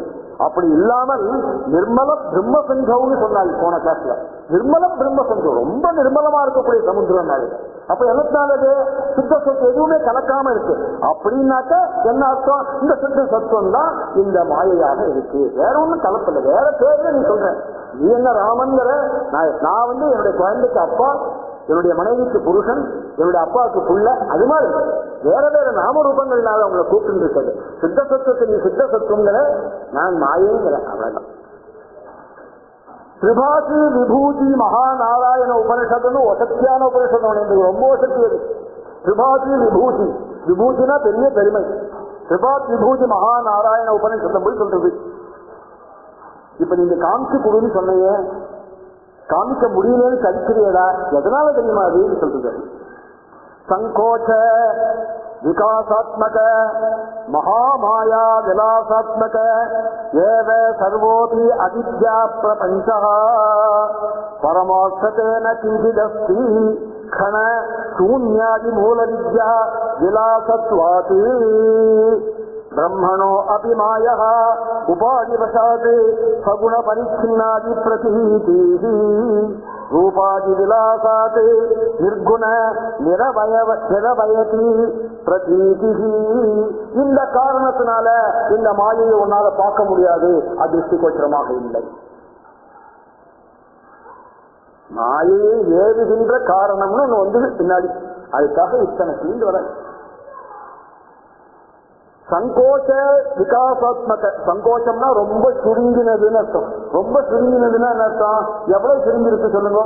ரொம்ப சுருங்கிச்சு சார், என்ன இவ்வளவு பெருசா இருக்கிறது, இவ்வளவு சுருங்கிட்டா, இவ்வளவு சுருங்கிட்டா, இவ்வளவு சுருங்கிட்டா. ரொம்ப சுருங்கிச்சுன்னா என்ன அர்த்தம் தெரியுமா? லிட்டர்ல ஒன்னால பார்க்க முடியாது, கண்ணுக்கு தெரியாது, அவ்வளவு சுருங்கி போச்சு. ரொம்ப சுருங்கியதும் சங்கோச்சம், ரொம்ப சுருங்கி போச்சு, அதனால கண்களுக்கு புலப்படாது. இந்த மகாமாயின் காரியமே இந்த அவித்யா பிரபஞ்சம். ஏன் அவித்யா பிரபஞ்சம்னு சொல்லிட்டு அழியக்கூடிய பிரபஞ்சமா இன்னைக்கு நாம நாளைக்கு இல்லையே, அதனால அவித்யா. அது நிச்சயமா இல்ல, சத்தியமா இல்ல, பிரபஞ்சம் இது மாறிண்டே இருக்கு. ஏன் மாறிண்டே இருக்கு? இது பிரபஞ்சமா பார்க்கறதுனால. இது ஸ்ரீகுரு சைத்தன்யமா பார்த்தா ஒரு மாத்திரம் கிடையாது, எப்போதுமே அப்படிதான் இருக்கும். அதனால ஒரு கணத்துல எல்லாமே சூன்யமா போகும். மகாப்பிரளயம் வந்தாச்சுன்னா ஒன்னு சுத்த சத்துவம் மட்டும்தான் இருக்கு. பிரம்மவிஷ்ணு சிவாதிகள் என்ன, இந்திர வர்ணயமா குபேராதிகள் என்ன, எல்லாம் தான். அப்படி இருக்க போது ஒரு கணத்துல சூன்யமாக போகக்கூடியது. ஆதலால் இது உண்மையில் இது இல்லவே இல்லை, மாயின்னு ஒண்ணு தனியா கிடையாது. கலந்து கஷ்டப்பட வேண்டாம் யாரும். பெரிய பெரிய கிளாஸ் வச்சு பிரெயின் ஸ்டோனிங்லாம் வச்சு நடக்க வேண்டிய அவசியம் இல்லை. மாயின்னு ஒண்ணு தனியா கிடையாது. நாம் மாயை, அதாவது எது இல்லையோ அது நம்ம மாயைங்கிறோம், அவ்வளவுதான். இல்லாதது மாயை. அப்ப என்ன அர்த்தம் இருக்கு? இல்லாதது மாயை சொல்றது என்ன அர்த்தம்? ஒண்ணும் இல்லை அந்த அர்த்தம். ஸ்ரீ குருவாயூரப்பன் இதை இன்ஸ்ட்ருமெண்ட் ஆஃப் கிரியேஷனா வச்சிருக்காங்க. உபாதி, ஒரு உபாதினா ஒரு காரணம். இந்த உலகம் உண்டாகிறதுக்கு ஒரு சுத்த சத்துவத்துக்கு காரணம் இல்லையே சொல்லியாச்சு. அப்ப அதனால உண்டாக்க முடியாதா? சுத்த சத்துவம் வேலை இல்லாததா? அது என்ன ஒரு ஒரு யூஸ்லெஸ் சமாச்சாரமா? அது எவ்வளவு பெரிய விஷயம், எவ்வளவு பெரிய விஷயமா இருந்தா எல்லா காலத்தையும் பண்ணது. அதான் மாயேங்கிற பேர்ல பண்ணிருக்காங்க. இப்ப நல்லா புரிஞ்சிச்சு மாயே. எந்த சித்த சத்துவமானது பல வியாக்கியானங்கள்ல இரு வியாபாரமாகவும் காரணமாகவும் இருக்கோ, அதே சித்த சத்துவம் தான் வியாபாரமாகவும் காரணமாகவும் மாயேங்கிற பேர்ல. அதனால சிருஷ்டியை ஈட்சணாட்சியாம் கிரியாம் பஜசே யதி அப்படின்னாக்க, தனது பார்வையால் ஏவப்பட்ட மாயினாக்க தன்னுடைய கண்கள் மூலம் அந்த மாயை வெளியில வருது. அவருக்கு கண்ணு காதுன்னு ஒரு வச்சுட்டாக்க அவர் தான் ரூபமே கிடையாது. சரி சார் ரூபமா இருக்கார், குருவாயூர் ரூபமா இருக்கார் சார், ஓகே பிரமாதமா இருக்கு. அப்படி ரூபமா நீ வச்சீங்கன்னாக்க அவருக்கு கண்ணுன்னு ஒண்ணு இருக்கு பத்தியா, அந்த கண்களுக்குள்ள இருந்து மாயை வெளியில பெனிட்ரேட் அப்படியே ஸ்ப்ரெட் ஆகி எல்லாத்தையும் உண்டாச்சு. இந்த இடம் நல்லா கிளியரா இருக்கா? If it is clear, we can go ahead. நிஷ்காரணம்னா ஒரு காரணமும் உலகத்தை உண்டாக்குறதுக்கு அவருக்கு என்ன காரணம் இருக்கு? ஒரு காரணமும் அவருக்கு இல்லை. உன்னுடைய கர்மா தான் உண்டாக்குறது. உன்னுடைய கர்மாவனால மாயை உண்டாக்குறது. உன்னுடைய அக்கௌண்ட் இருக்கு அங்க. Karma is cause. Definitely karma is காரண சரீரத்துக்கு அதான காரணம். ஸ்தூல சரீரம், சூக்ஷ்ம சரீரம், காரண வாசனாமய சரீரம் என்ன? ஆமா ஆமா. இப்ப உலகத்தை உண்டாக்கணும்னு அவருக்கு ஒரு காரணம் கிடையாது. என்ன காரணம் அவருக்கு இருக்கு? மாயினால உண்டாக்கணும் ஒரு காரணமும் கிடையாது. ஏன் உலகம் உண்டாக்கு? கர்மாவனால. எவ்வளவு கர்மாவை பண்ணிட்டு போயிருந்தா, நல்ல கர்மா கெட்ட கர்மா மிக்சடா இருக்கு எல்லாமே. காரண சரீரமா ஒருத்தனுக்கு 3 சரீரம் எப்படி வருது? ஸ்தூல சரீரம், சூக்ஷ்ம சரீரம், காரணம் அது வாசனாமே சரீரம். இந்த காரணமே போயிட்டா கூட ஒரு வாசனை இருக்கும் அதுல, அதுவும் கிரியேட் பண்ணிட்டோம் ஜென்மாவை. ஏன்னா அவர் ஜனவலட்சணமா இருக்கார், அவருக்கு ஒண்ணும் கிடையாது இதை பத்தி. இந்த கர்மாவனால பண்ணி ஆகணும்னு நிர்பந்தம் இருக்கிறதுனால இது ஆட்டோமேட்டிக் ப்ராசஸ். இந்த மாயை அப்படியே உண்டாச்சு, இந்த கர்மாவுக்கு ஏற்ற மாதிரி மாயை எல்லாத்தையும் உண்டாச்சு. ஏன்னா அது எல்லாம் தெரிஞ்ச சத்துவகுணம், சுத்த சத்துவமா இருக்கிறதுனால அதுக்கு எல்லா அக்கௌண்ட் இருக்கு. அதை நீ மீறி ஒண்ணும் பண்ண முடியாது.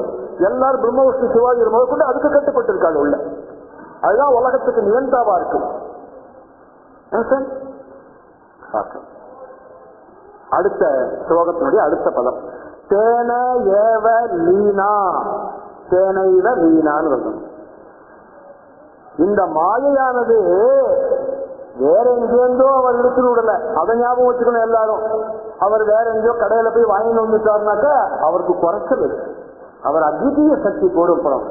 இத்தனை நாள் அவர் அத்விதீயன், இரண்டற்றவன், எல்லாமே அவங்கிட்ட இருக்கு அப்படின்னு சொல்லிட்டு இப்ப மாயை எங்கேயோ இருக்கு போய் வாங்கிட்டு வந்துட்டார் கடையில சொன்னாக்க அது தப்பா போடும். அதனால்தான் சொல்றார் தேன ஈவ லீனா. இந்த மாயை வேற எங்கும் இல்லாமல் அவரிடமே சுத்த சத்துவங்கிற பேர்ல இருந்துருக்கு. அசதி கல்பாபி. இப்படி அந்த பேருக்கு மாயின்ற பேர் என்ன? அதை சொன்ன யாமாசா மாயா இல்லை. இப்படி இல்லாததற்கு ஒப்பான இந்த மாயையானது பிரகிருதி அப்படிங்கிற பேர்ல கல்பாதி காலே, கல்பத்தின் ஆரம்பத்தில், சிருஷ்டியின் ஆரம்பத்தில் உதயமாகிறது. மாயை எங்கேந்தோ உதயம் ஆகல. ஏதோ கலக்க சூரியன் ஒழிக்கிற மாதிரி எல்லாம் மாயைக்கு உதயம் கிடையாது. சிருஷ்டியினுடைய ஆரம்பம் பண்ணி ஆகணும், ஒரு நிர்பந்தம் இருக்கிறதுக்கு. ஏன்னா நீங்க பண்ண கர்மா முழுக்க அக்கௌண்ட் அங்க இருக்கு. இது எப்படியே போயிடக்கூடாது. Every action reaction. எந்த ஆக்ஷன் பண்ணாலும் ஒரு ரியாக்ஷன் உண்டு. சும்மா உட்கார்ந்துருக்கே அது ஒரு ஆக்ஷன், அதுக்கு ஒரு ரியாக்ஷன்.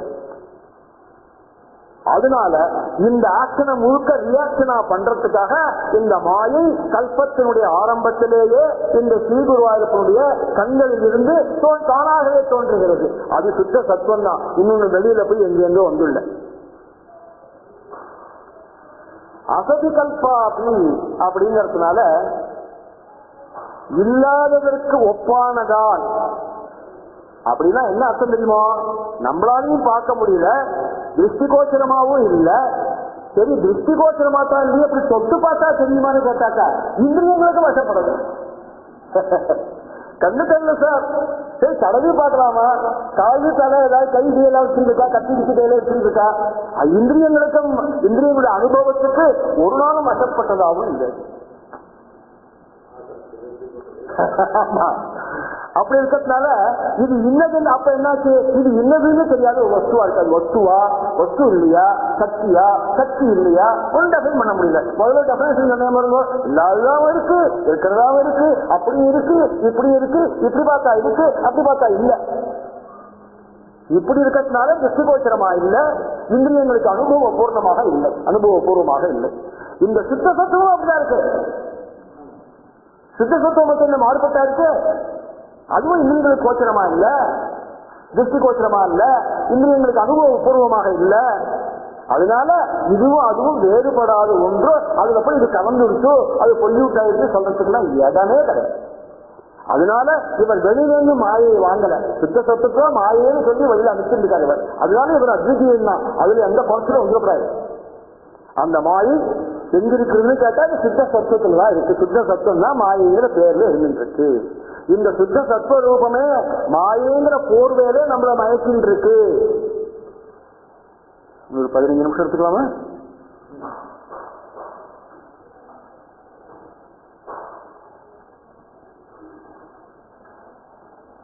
சில விஷயங்களை திருப்பி திருப்பி சொன்னாதான் புரியும். அதுக்காகத்தான் இவ்வளவு மெனக்கட்டு இருக்கேன். இதுல அடுத்ததுக்கு போகாம ஏதோ சொல்லிட்டு போடலாம். அப்படியே ஒரு கிளாஸ்லயே ஒரு தசகத்தை முடிச்சு விடலாம். அது ரொம்ப டீப் அனாலிசிஸா பண்ணணும், நல்லா புரியணும் அப்படிங்கிறதுக்காகத்தான் இத்தனை மெனக்கட்டுறேன். புரியாத சொல்லுங்க, மறுபடியும் சொல்லுங்க. ஒவ்வொரு கிளாஸ் போனாலும் மறுபடியும் ரிப்பீட் பண்ணி எடுக்கலாம், ஒரு தப்பு கிடையாது. இதை புரிஞ்சதான் பின்னாடி போக போக தத்துவங்கள்லாம் ஸ்ட்ராங்கா தெரியும். 97 90ஆம் தசகத்துக்கு மேல இதெல்லாம் தான் மறுபடியும் சப்ஜெக்ட். அப்ப ரொம்ப நல்லா புரியணும் உங்களுக்கு. புரியாம கேட்டு என்ன பிரயோஜனம்? எவ்வளவு மெனக்கட்டு. இந்த சுத்த சத்துவம் தான் மாயேங்கிற போர்வையில நம்மளை போட்டு மயக்கிறதுக்கு ஒரு போர்வையை பர்தாவை போச்சுன்னு வந்துட்டோம். மாயேங்கிற போர்வையில பொண்ணு அப்பான்னு கூப்பிடுறான், தாத்தாங்கிறான், ஒருத்தர் சித்தப்பாங்கிறான்.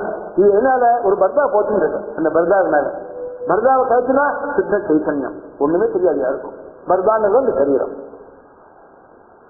இந்த சரீரத்தை நீ சரீரமா எல்லாருமே அப்படி இல்லையே. பிரம்மேந்திராதிகள்லாம் சரீரத்தை சரீரமா நினைக்கல. சுரக்கராஜா கையை வெட்டினான், எனக்கு எது கையினான். அவர்கிட்ட சொன்னான் கையை வெட்டிட்டேன் பெரியவாளுக்கு அப்படின்னா, எனக்கு எது கை, யார் கையை வெட்டினேங்கிறார், எனக்கு எது கைங்கிறார். நீ உனக்குன்னு நினைச்சாதான் எல்லாமே அதுல ஆரம்பம். இதுதான் மாய சுரூபம். அதனால இந்த உலகம் சத்தா அசத்தா. சத்துனா பரமார்த்திகமான சத்து எப்போதும் இருக்கிறது. நீங்க எப்போதும் இல்லைங்கிறது அப்ப அசத்தா, ஆமா அசத்து வச்சுக்கோ. எது இந்த பார்வையில தான் வித்தியாசம். ஒரே பார்வையில 2 வித்தியாசம் இருக்கு.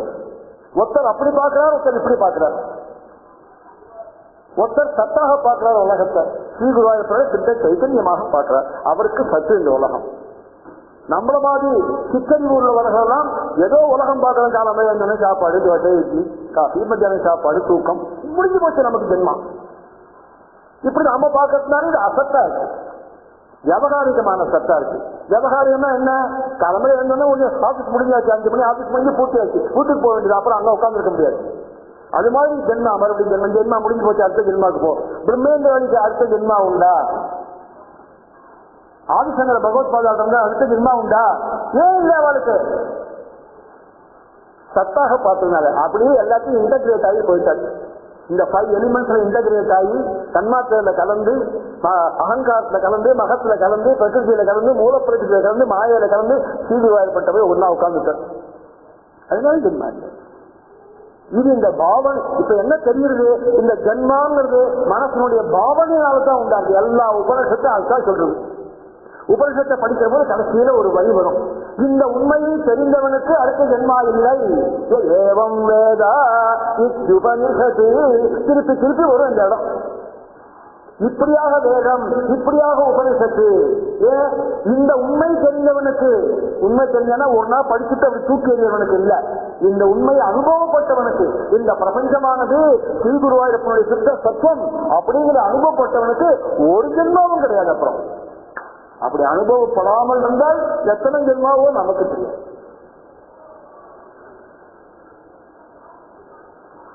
சூரியன் இருக்கான், சூரியனுக்கு உதயம் அஸ்தமனம் உண்டா? சொல்றோம். காலையில் சூரியன் உதிச்சிருக்கு, இன்னும் தூங்கிட்டு இருக்கியன்னு கேட்கிற ஆத்துல எவ்வளவு பெரிய சயின்டிஸ்டா இருக்கட்டும், அவனும் சன்ரைஸ் ஆயிருக்குங்கிறான். சிந்துல சன்ரைஸ்ன்னு போடுறான். ஏன் போடுறான்? உலகம் சுத்திருக்குன்னு போட வேண்டியதானே. உலகம் சுத்துற போய் கிட்டையா போட வேண்டியதானே. பெரிய சயின்டிஸ்ட் இருக்கான், அவன் வீட்டுல உலக மணி என்னன்னு கேட்டாக்க, உலகம் சுத்தத்தினால இப்ப மணி 8 அப்படின்னா சொல்றான். சூரியன் ஒழிச்சியா 2 மணி நேரம் ஆயிடுச்சு, அதனால மணி 8 ஆயிடுச்சு. ஏன் மணி 8ன்னு கேட்டா சூரியன் ஒழிச்சு 2 மணி நேரம் ஆயிடுச்சு. இப்ப சூரியனுக்கு உதயம் உண்டுன்னு எல்லாரும் சொல்றான். உண்மையில உண்டா? சயின்ஸ் என்ன சொல்றது? வேதம் என்ன சொல்றது? சூரியனுக்கு அஸ்தமனமும் கிடையாது, உதயம். அவன் பிரம்மம், சுத்த சைதன்யமான பிரம்மம். அவனுக்கு உதயம் ஏது, அஸ்தமனம் ஏது? மகாபாரத யுத்தத்துல துரியோதனன் அடி வாங்குறான். இப்ப பாக்கலாம் மேல மனத்தை பாக்கலாம். சூரிய அஸ்தமிக்காதா, போர் நிக்காதா, இன்னும் யுத்தம் நிக்காதா, ஏத்தனை ஆளியா இருக்கு சூரியனுக்கு, வேகமா போக மாட்டியாடா அப்படின்னு கேட்கறான். அவனுக்கு அவனுக்கு அஸ்தமனம் ஏது? அப்படி அஸ்தமனமும் உதயமும் இல்லாத சூரியனுக்கு ஒரு அஸ்தமனத்தை உதயத்தையும் கல்பிக்கிற நாம. இதான் மாயம். குழந்தை சொல்றான், அப்பா சூரியன் சமுத்திரத்துல வந்துருச்சப்பா, சமுத்திரத்தை போய் விழுந்துச்சப்பா சாயங்காலம், ஐயோ என்னப்பா ஆகும், அது காப்பாற்ற மாட்டாளா யாரும் அதை போய் அப்படின்னு கேட்கறான் குழந்தை. அவனே சயின்டிஸ்ட் ஆன அப்புறம் புரிஞ்சுட்டான். புரிஞ்சுட்டாலும் என்ன சொல்றான், கன்னியாகுமரிக்கு போகலாம், வா சன்ரைஸை பார்க்கலாம் அப்படிங்கிறான். இதுதான் மாய். இந்த கல்பனை இருக்கு பத்தியா, இந்த கல்பனை தான் மாய். எந்த சூரியனுக்கு உதயமும் அஸ்தமனமும் ஒரு காலம் இல்லையோ அப்பேற்பட்ட சூரியனுக்கு ஒரு அஸ்தமனத்தையும் கல்பனையும் நீயே கல்பிக்கிற. அதான் மாயா ஸ்வரூபம். அப்படி கல்பாதிகாலே இந்த சிருஷ்டியினுடைய ஆரம்பத்திலே உதயதி இந்த மாயையானது தோன்றுகிறதுன்னு அர்த்தம். மாயை டேக்ஸ் சார்ஜ் அர்த்தம். தோன்றுதா அப்ப உதிக்கிறதுன்னு அர்த்தம் இல்ல. மாயை டேக்ஸ் சார்ஜ். நான் அர்ஜுனன் டேக் சார்ஜ், நீங்க எல்லாம் பேசாம இருங்க, நான் பாத்துக்கிறேன் என்ன எல்லாத்தையும் அப்படிங்காம இருக்கும். அது மாதிரி அப்ப எடுத்துட்டு என்ன பண்றது, சிருஷ்டியினுடைய ஆரம்பத்துல சார்ஜ் எடுத்துட்டு சிருஷ்டிய பண்ண ஆரம்பிக்கு. சிருஷ்டியினுடைய ஆரம்பத்துல குணங்களே இல்லாத நிர்குணமான ஸ்ரீ குருவாயிருப்பன் சித்த சத்துவம் தானே மாயையாக இருந்து மூல பிரகிருதியாக இருந்து பிரகிருதியை தோற்றுவித்து, பிரகிருதி இந்த மாயையிலேருந்து தோன்றினால அதுக்கும் பிரகிருதிக்கும் மாயைன்னு ஒரு பேர் உண்டு. ஏன்னா ஃபர்ஸ்ட் ஸ்டேஜ் அதுதான். மாயையிலேருந்து தோன்ற போது ஃபர்ஸ்ட் ஸ்டேஜே பிரகிருதி தான். அதனால பிரகிருதிக்கு மாயைன்னு ஒரு பேர் உண்டு.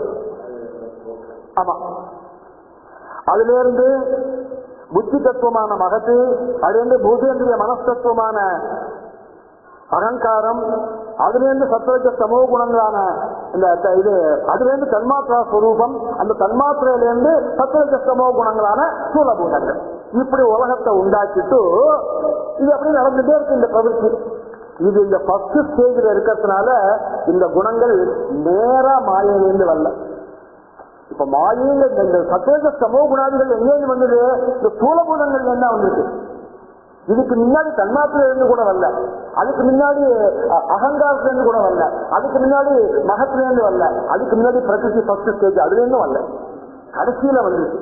அதனால இந்த மாயையிலிருந்து ரொம்ப எட்டி வந்தது. அதனால்தான் மாயைக்கு அதுக்கு ஒரு சம்பந்தம் வருது. குணங்களுக்கும் மாயைக்கும் சித்த சத்துவத்துக்கும் ஒரு சம்பந்தம் கிடையாது. இது எப்போ கடைசி ஸ்டேஜ்ல உண்டாயி எல்லாருக்கும் தான் போறது கிடைக்கல. போனா நீங்களாகி என்ன ஆகும், சித்த சத்துவத்தை பொல்யூட் பண்ணாத சுத்த சத்துவமாவே ஆயிடலாம். அதான் சமாச்சாரம்.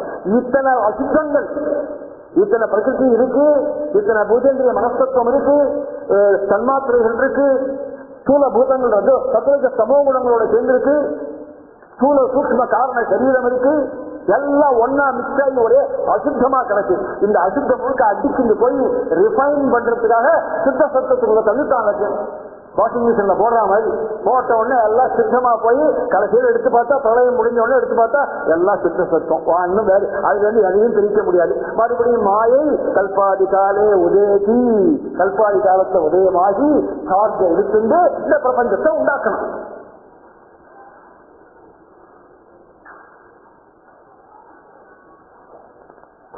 அதனால்தான் சித்த சத்துவமாக இருக்கக்கூடிய ஸ்ரீகுராயப்பன் நிர் வியாபாரகான்னு முதல் வரியில ஆரம்பிக்கப்பட்டார். அந்த சித்த சத்துவத்துக்கு ஒரு வியாபாரமும் கிடையாது, ஆக்டிவிட்டியும் கிடையாது. அதான் நிஷ்காரணம். அவர் இந்த ஆக்டிவிட்டியும் வியாபாரத்தையும் யார் இருக்குண்டா, சித்த சத்துவத்துடைய இன்னொரு பேராகிய மாயை இருக்கின்றது. சித்த சத்துவம் தான் மாயை.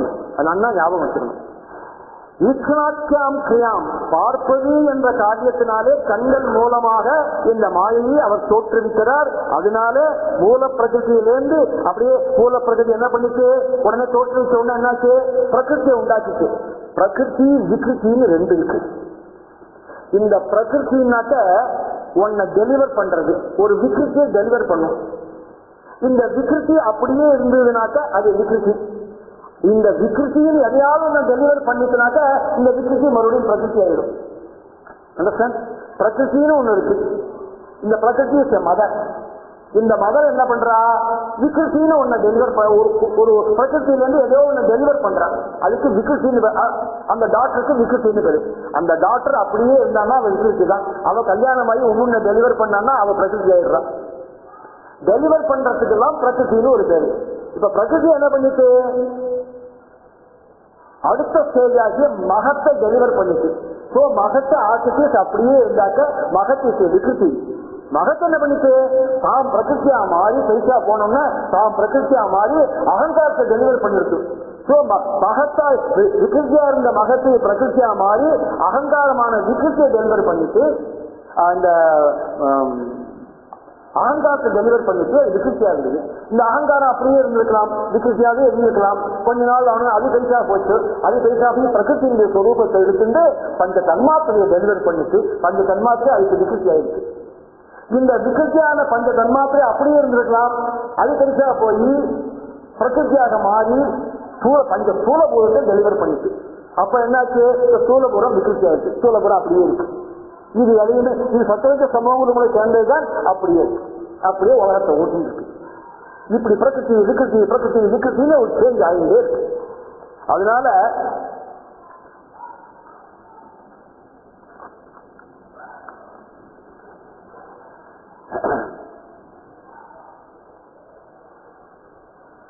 இப்படி செய்யக்கூடிய தாங்கள் யாரு தெரியுமா? சோமகிமவிபவா குண்டா தனது யோகம் அப்படின்னு சொல்லக்கூடிய ஒரு சுப்பிரகாசத்துக்கு யோகம்னு பேர். இது சுப்பிரகாசம், பெரிய ஜோதி. அந்த பிரபாவத்தினால கொஞ்சமும் குறையாத ஒரு 3 குணம் உங்ககிட்ட இருக்கு. அது எப்போதுமே ஒவ்வொரு கிளாஸா சொல்லிட்டு இருக்கேன். திரிகாலா பாக்கியம், 3 காலத்திலையும் ஒன்னா இருக்கிறவன், எந்த காலத்திலையும் உனக்கு மாற்றம் கிடையாது. திரிகாலா பாக்கியம் ஜட விலட்சணம். சதி சித்து ஆனந்தமா இருக்காரா? சித்துங்கள் ஜட விலட்சணம். ஜடத்துக்கு உனக்கு சம்பந்தம் இல்லை. பிரகிருதி உண்டாயிருக்க, உனக்கு பிரகிருதி சம்பந்தம் இருக்கா? ஒண்ணும் கிடையாது. நீ சித்த சத்துவமா இருக்க. இன்னொரு மகதேவ பேர்ல உண்டாக்கி இருக்க எல்லாத்தையும் உனக்கு அதுக்கு எந்த சம்பந்தமும் கிடையாது. நீ ஜட விலட்சணமா இருக்க. இன்னும் என்னமா இருக்க தெரியுமா? பிரேமாத்மகமான ஆனந்தமா இருக்க. சதி சித்து ஆனந்தம், பிரேமாத்மகமான ஆனந்தமாவும் இருக்க. அதனால மகிமா விபவா குண்டா, குன்றாத சிச்சக்தியை உடையவனாக நீ இருக்கிறாய். எங்க இருக்க? வைகுண்டா, வைகுண்டத்துல இருக்கா அப்படின்னு ஒரு அர்த்தம். இந்த இடத்துல வைகுண்டம் அப்படின்னாக்க it is not referring to the Vaikuntha of the Vishnu, it is exactly the Guruvayur. என்ன சார் நீங்க எப்படி சொல்றது? உங்களுக்கு ரொம்ப பிடிச்சிருக்கு சார் குருவாயூர்னாக்க, அதனால எல்லாத்தையுமே நீங்க இந்த மாதிரி சொல்லிப்படுறது அப்படிலாம் கிடையாது. இந்த வைகுண்டம் குருவாயூர் ரெண்டுல எது வசதி அப்படின்னு கேட்டாக்க, இப்ப குருவாயூர்ல கியூல நிற்கிற ஒரு 10,000 பேர் கியூல நின்று இருக்கா. அவகிட்ட எல்லா கையிலும் ஒரு சீட்டை எழுதி கொடுங்க. வைகுண்டம் வசதியா குருவாயூர் வசதியா அப்படின்னு சீட்ல எழுதி கொடுத்தா ஒரு ஓட்டு போட்டு பார்த்தாக்க வைகுண்டத்துக்கு ஒரு ஓட்டு கூட விழுந்திருக்காது. அங்க என்ன இருக்கு? ஒன்னும் கிடையாது. என்ன ஆனந்தம் இருக்கு? நமக்கு தான் ஆனந்தம் இருக்காங்க, ஒரு ஆனந்தமும் கிடையாது. எப்படின்னு சொல்றாரு. இந்த ஸ்ரீ குருவாயூரப்பன் உனக்கு ஜனானாம் பாக்கியமாகவும் அஸ்தலபியமாகவும் இருக்காய். வைகுண்டத்தில் இருக்கிற நாராயணனோ விஷ்ணுவோ ஏதோ ஒரு பேர் வச்சுக்கோங்க, அவர் உங்களுக்கு அஸ்தலபியமா இருக்காரா? அவர் உங்களுக்கு ரொம்ப சுலபமா இருக்காரா? உள்ளங்க வச்சு நெல்லிக்கணி மாதிரி நீங்க அவரை பார்த்துட முடியுமா? போய் அடிச்சு வெள்ள தள்ளிவிடுவான் ஜெயவிஜயன். சனகாதிகளே உள்ள போகலாம். 11ஆம் சேர்த்து ஆரம்பிக்கப்படுது. சனகாதிகள் அவ்வளவு பெரிய ரிஷி, 4 பேர் குள்ளமா இருப்பார். எப்படி? சனகர், சனந்தர், சமசிதாதர், சம்ஸ்குமாரன் 4 பேர். பிரம்மாவுடைய மானசத்துக்கள் வைகுண்ட சுவாமியை பார்க்கணும். உங்களுக்கு வேற வேலை இல்லையா? போய் ஆனண்ட அப்படின்னு ஜெயவிஜயன். அவ கொஞ்சம் முயற்சி பண்ணி உள்ள போக பார்த்தா கையில தங்க பரம்பு வச்சுட்டு போட்டு விடுவேன் 2 அப்படின்னா. சரி, அவளுக்கு அந்த கதினாக்க நீ நானும் அங்க போய் என்ன பண்றது? சாப்பிடறதுக்கு ஹோட்டல் உண்டா? தங்கத்துக்கு ஆட்சி உண்டா? இல்ல ஒண்ணு கிடையாது. தெருவில் நிற்க வேண்டியதா, நடுத்தரில் நிற்க வேண்டியதா. வைகுண்டம் போனாங்க ஒரு பிரயோஜனமே இல்லை அந்த ஊர்ல. அதனால அவன் அஸ்தலபியமா இல்ல அங்க. அதனால நீ அங்க போய் பிரயோஜனம் இல்ல. உனக்கு சுலபமா இருக்கணும்யா. போன ஸ்ரீகுருவாயூரப்பனை பார்த்தா ஆனந்தமா இருந்ததுயா அப்படின்னு சொல்லணும் நீ. இல்லைன்னா என்ன பிரயோஜனம்? எனக்கு பிடிச்சிருந்ததுக்காக இல்ல. மகாத்மத்தை அன்னைக்கு என்ன சொன்ன? குருவாயூரை பத்தி ஆத்திரேயர் தத்தாத்திரேயர் சொல்றார் ஜனமே ஜெயனுக்கப்பா, இது எப்பேற்பட்ட சேத்திரம் தெரியுமாடா? ரமா காமுக மந்திரம். மகாலட்சுமி இங்கேயே இருக்காவா? அவ வைகுண்டத்துக்கு வரலன்னுட்டான். இத்தனை நாள் வைகுண்டத்துல இருந்தவ குருவாயூர் எஸ்டாப்ளிஷ் ஆன உடனே இங்க வந்துட்டான். நான் இந்த ஊர்ல இருக்கேன்னுட்டான். அவர் நாராயணன் என்ன பண்ணார்? எவ்வளவு பேர் கேட்டு பார்த்தார், வாடி நம்ம அங்க போட்டு நம்மத்துக்கு போடலன்னு வாடி அப்படின்னு எத்தனை கூப்பிட்டு பார்த்தார். அங்க ஒண்ணும் இல்லை, நான் வரல. அங்க உனக்கு அது இருக்கு இது இருக்கு, அதெல்லாம் சனகாதிகள்லாம் வராது, வேதங்கள்லாம் ஸ்தோத்திரம் பண்ண ஒண்ணு, அதெல்லாம் நீங்க வச்சுக்கோங்க, நீங்க அங்க போங்க முதல்ல, நான் இருக்கேன் இங்கே. இவர் போனா 2 நாளைக்கு, இவர் போனா சாப்பாட்டுக்கு எது இவரே குக்கர் வச்சு இவரே சாப்பிட்டு இருந்தார் 4 நாளைக்கு. கடைசியில் இவருக்கும் பிடிக்கல, அவரும் திரும்பி குருவாயூருக்கு வந்துட்டார். ஏன் வந்தாருன்னு கேட்டாக்கோ, நீ இருக்க வேண்டாண்டி எனக்கு நல்லா இருக்கு. அப்படின்ட்டு இங்க வந்துட்டார். ரமா காமுக மந்திரம், மகாலட்சுமி நிச்சயமா இங்கேயே இருக்காளாம் குருவாயூர்ல, அதனால இங்கதான் இருந்தாங்க.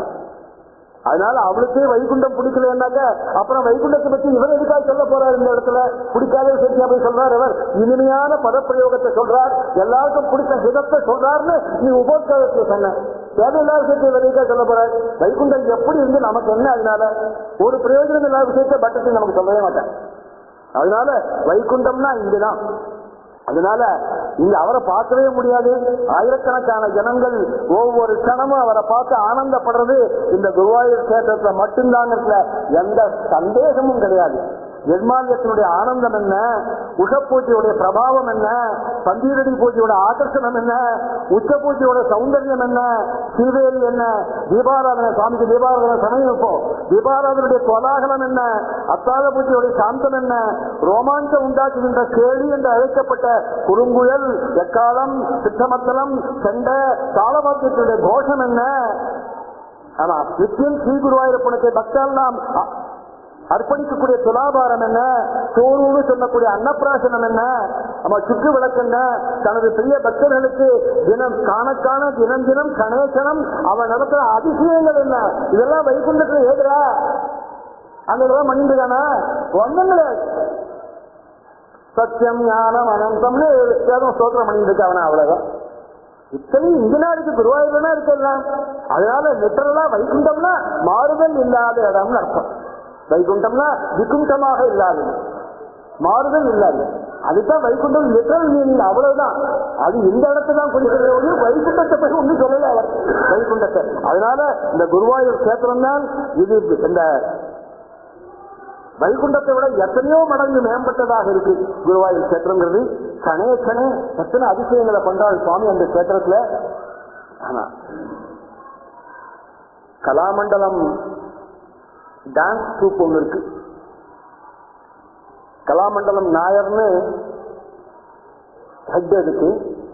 அந்த ட்ரூப் அழைச்சிட்டு அமெரிக்கா போற ஸ்டேட்ஸ்ல ஒரு பெரிய டூர். போறதுக்கு முன்னாடி குருவாயூர் கஷேத்திரத்துல வந்து சுவாமியை தொழுதுட்டு 50 பேரோட வராரு, 50 குழந்தைகள் 50 பேரோட வராரு கலாமண்டலம் நாயர்.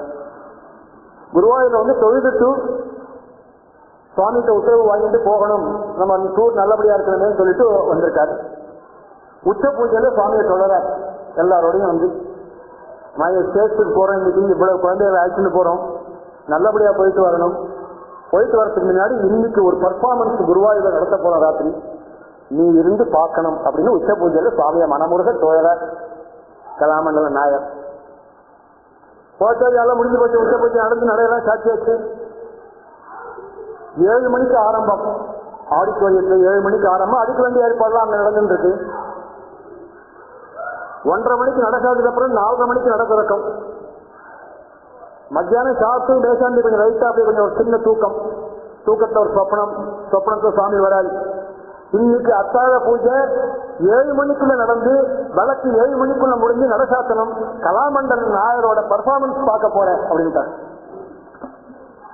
மைக்கு தெரிய சொல்ற போது கலாமண்டல நாயர் கூப்பிட்டுருக்காங்க, என்ன அவனுடைய பர்ஃபார்மன்ஸ் பார்க்கறதுக்காக நான் போறேன். 7 மணிக்கு ஆரம்பம், 7 மணிக்குள்ள நடக்காச்சுன்னு சார். 6 மணிக்கு தீபாராதனை ஆனோன்னு விறுவிறுன்னு அத்தாழம் பண்ணி வழக்கு பண்ணி கரெக்டா 7 அடிச்சம் நடக்காச்சு. சுவாமிக்கு சேர் போட்டு சேர்ல படத்தை வச்சு புஷ்பமாலை போட்டு கலாமண்டல நாயர் பர்ஃபார்ம் பண்றாங்க குழந்தைகளோட. அவனுக்கு எப்படி இருக்குன்னு நிலைமை மனசு, அதை யோசிச்சு பாருங்க. சொல்றதுக்கு நேர்ப்பு தெரியுது எனக்கு, அவனுக்கு எப்படி இருக்கு மனசு? இந்த அதிசயம் வைகுண்டத்துல உண்டான்னு கேட்கலான்னு பட்டேரி கிடையாது. அதனால வைகுண்டா அப்படின்னு சொன்னாக்க இந்த குருவாயூர் கஷேத்திரத்தில் வசிப்பவரே, எங்களுக்கு தினம் தினம் அதிசயத்தை பண்றேன் இங்க வசிப்பவரேன்னு அர்த்தம். அதனால அப்பேற்பட்ட ஜனமேஜனுக்கு என்ன பண்ணியாய்? கருணாவாரிசு கிருஷ்ணா கரபஞ்சேருஹேனதம் மகாத்மத்தை சொன்னே. ஜனமேஜனுடைய 18 விதமான குஷ்டரோகத்தால கஷ்டப்படுறவன கையால தடவி கொடுக்கிற சொப்பனத்துல சுவாமி. இந்த அதிசயம் எங்க உண்டு? கைகுழுக்க கிடையாது. அதனாலதான் இந்த கஷேத்திரத்தை பற்றி வசதியா சொல்றாள். பீஷ்மாதிகள் என்ன, தனகாதிகள் என்ன, வைகுண்டத்தாவெல்லாம் இல்ல, எல்லாம் குருவாயூர்ல தொழுதுருக்காள். ஒரு நாளைக்கு ராத்திரி 2 மணிக்கு ஒருத்தர் எழுந்திருந்தார், ரொம்ப நாள் முன்னாடி. அப்பெல்லாம் அவ்வளவு கூட்டம் கிடையாது. குளத்துல ஸ்நானம் பண்ற போது ஒரே இருட்டா இருந்தது. ஸ்நானம் பண்ணிட்டு அப்படியே எங்க பாக்குற ஒத்துழைமே காணுமே பாக்குற ராஜானுபவோ ரூபம் நிற்கிறதுங்க. தானே தெரியுமா? தெரியவா நீங்க யாருன்னு கேட்டால் நான் பீஷ்மருங்கிறாராம். நான் பீஷ்மர் கிருஷ்ணனை பார்க்க வந்திருக்கேன், நெத்தியும் வரேன் இங்கே அப்படி சொல்லிட்டு டக்குனு மறைஞ்சு போட்டாரா. எங்க செங்கால தெரியவா தன்னுடைய புத்தகத்தை எழுதியிருக்காரு, இந்த இன்சிடென்ட் எழுதியிருக்காரு. அப்படி பீஷ்மாரி இருந்தா அங்க நெத்தி இருக்காது. அப்ப நமக்கு என்ன வழி கொடுத்தா, நமக்கு என்ன வேலை அப்புறம் இதை விட்டுட்டு. அப்பேற்பட்டதான குருவாயூர் கஷேத்திரத்துல இருக்கக்கூடிய பகவானே, நீங்கள் சித்த சத்துவம்னு சொன்னப்புறம் நீங்க எங்க கண்ணுக்கு தெரியலன்னா எங்களுக்கு என்ன பிரயோஜனமே அதரால் பட்டத்திரி. அதுக்காக நம்மிடம் வச்ச ஒரு கருணையினால ஒரு அதிசயத்தை மறுபடியும் பண்ணினார் அவர். இந்த அதிசயம் இருக்கு, இது எங்கேயும் கேட்டதும் இல்ல, யாரும் பார்த்ததும் இல்ல, எந்த வேதமும் சொல்லவும் இல்லை இந்த அதிசயத்தை பற்றி. அது என்ன அதிசயம் தெரியுமோ? தஸ்யாக கமதி தம் அம்சம் திருத்வா ரூபம் ததாசி. இதான் அந்த அதிசயம். அதனால நம்ம கிட்ட வச்ச ஒரு பிரேமையினால ஒரு பெரிய அதிசயத்தை பண்ணி இந்த சுத்த சத்துவமாகவே உள்ள இந்த மாயையால் இப்படி கமதி இன்னதென்று கூற முடியாத தம் அம்சம் திருத்வா, அந்த மாயை இருக்கு, அந்த சுத்த சத்துவம் இருக்கு, அதுல இருந்து ஒரு அம்சத்தை எடுத்துட்டார், துளியோடு எடுத்துட்டார். நிறைய எடுத்துட்டா நம்மளால தாங்க முடியாது. துளியோண்டுனா எத்தனை எனக்கு தெரியல, கொஞ்சம் போது எடுத்துட்டு ரூபம் ததாசி, நமது கண்களுக்கு நன்கு புலப்பட வேண்டி இந்த கீர்த்தி வாய்ந்த லீலா விக்கிரகத்தை தனது ரூபமாக காட்டுகிறார். அதுதான் நமது பாக்கியமாகவும் அஸ்தலப்யமாகவும் நமது கைகளிலேயே உள்ளது போல் சுலபமாக கிடைக்கக்கூடியதாகவும் இருக்கிறது அப்படின்னு இந்த ஸ்லோகத்தை முடித்தால். இந்நக்கள் 2 நிமிஷம். சுத்த தத்துவமாக இருப்பதால் ஒரு செயலும் இல்லாதவராய் இருந்தும் காரணம் இல்லாமல் இருந்தும் சுத்த தத்துவமாகவே உள்ள மாயை இவரது கண்கள் மூலம் சிருஷ்டியின் ஆரம்பத்தில் பிரகிருதியாக தோன்றி அதே மாயையை ஒரு லவலேச அம்சத்தால் தனது கீர்த்திரூபமான சரீரமாக எடுத்துக்கொண்டு இந்த குருவாயூர் கஷேத்திரத்தில் எப்போது அவாக அமுக மந்திரம் என்று கூறப்பட்ட இந்த குருவாயூர் கஷேத்திரத்தில் நமக்காக ஒரு விக்கிரக ரூபத்தை தரித்து கே விக்கிரகே கன்யாக ரமந்தே நம்மை எப்போதும் மகிழ்வித்துக் கொண்டிருக்கிறார் என்று இப்படி ஸ்ரீ பட்டத்ரி தன்னுடைய 27வது வயசுல வாத ரோகத்தினால பெரிய சிரமத்தை அடைஞ்சு குருவாயூர் மகாட்சேத்திரத்துல கிழக்க நடையில வாவில் மாடத்துல ஸ்ரீ பகவானுடைய சமீபத்துல பிரேம பக்தியினாலே ஸ்ரீ குருவாயூரப்பனை வசப்படுத்தி அவரை தலையை அசைத்து அங்கீகாரம் பண்ணும்படியாக செய்த நாராயணத்தை ரச்சனை பண்ற போது இது மாதிரி இந்த மாயா ஸ்வரூபத்தை இப்படி வளர்ச்சி நமக்காக சொல்றாருங்கிறதான உத்தம சரித்திரம் இன்னைக்கு. சிவோ நாம ரூபாபியாம் யா தேவி சர்வமங்களா தயோ சம்ஸ்மரணாத் பும்சாம் சர்வதோ ஜெயமங்கலம். நமஸ்துப்யம் பகவதே வாசுதேவாய வேதசே சர்வபூதாதிவாசாய சாந்தாய கிருஹதே நமஹ. ஓம்.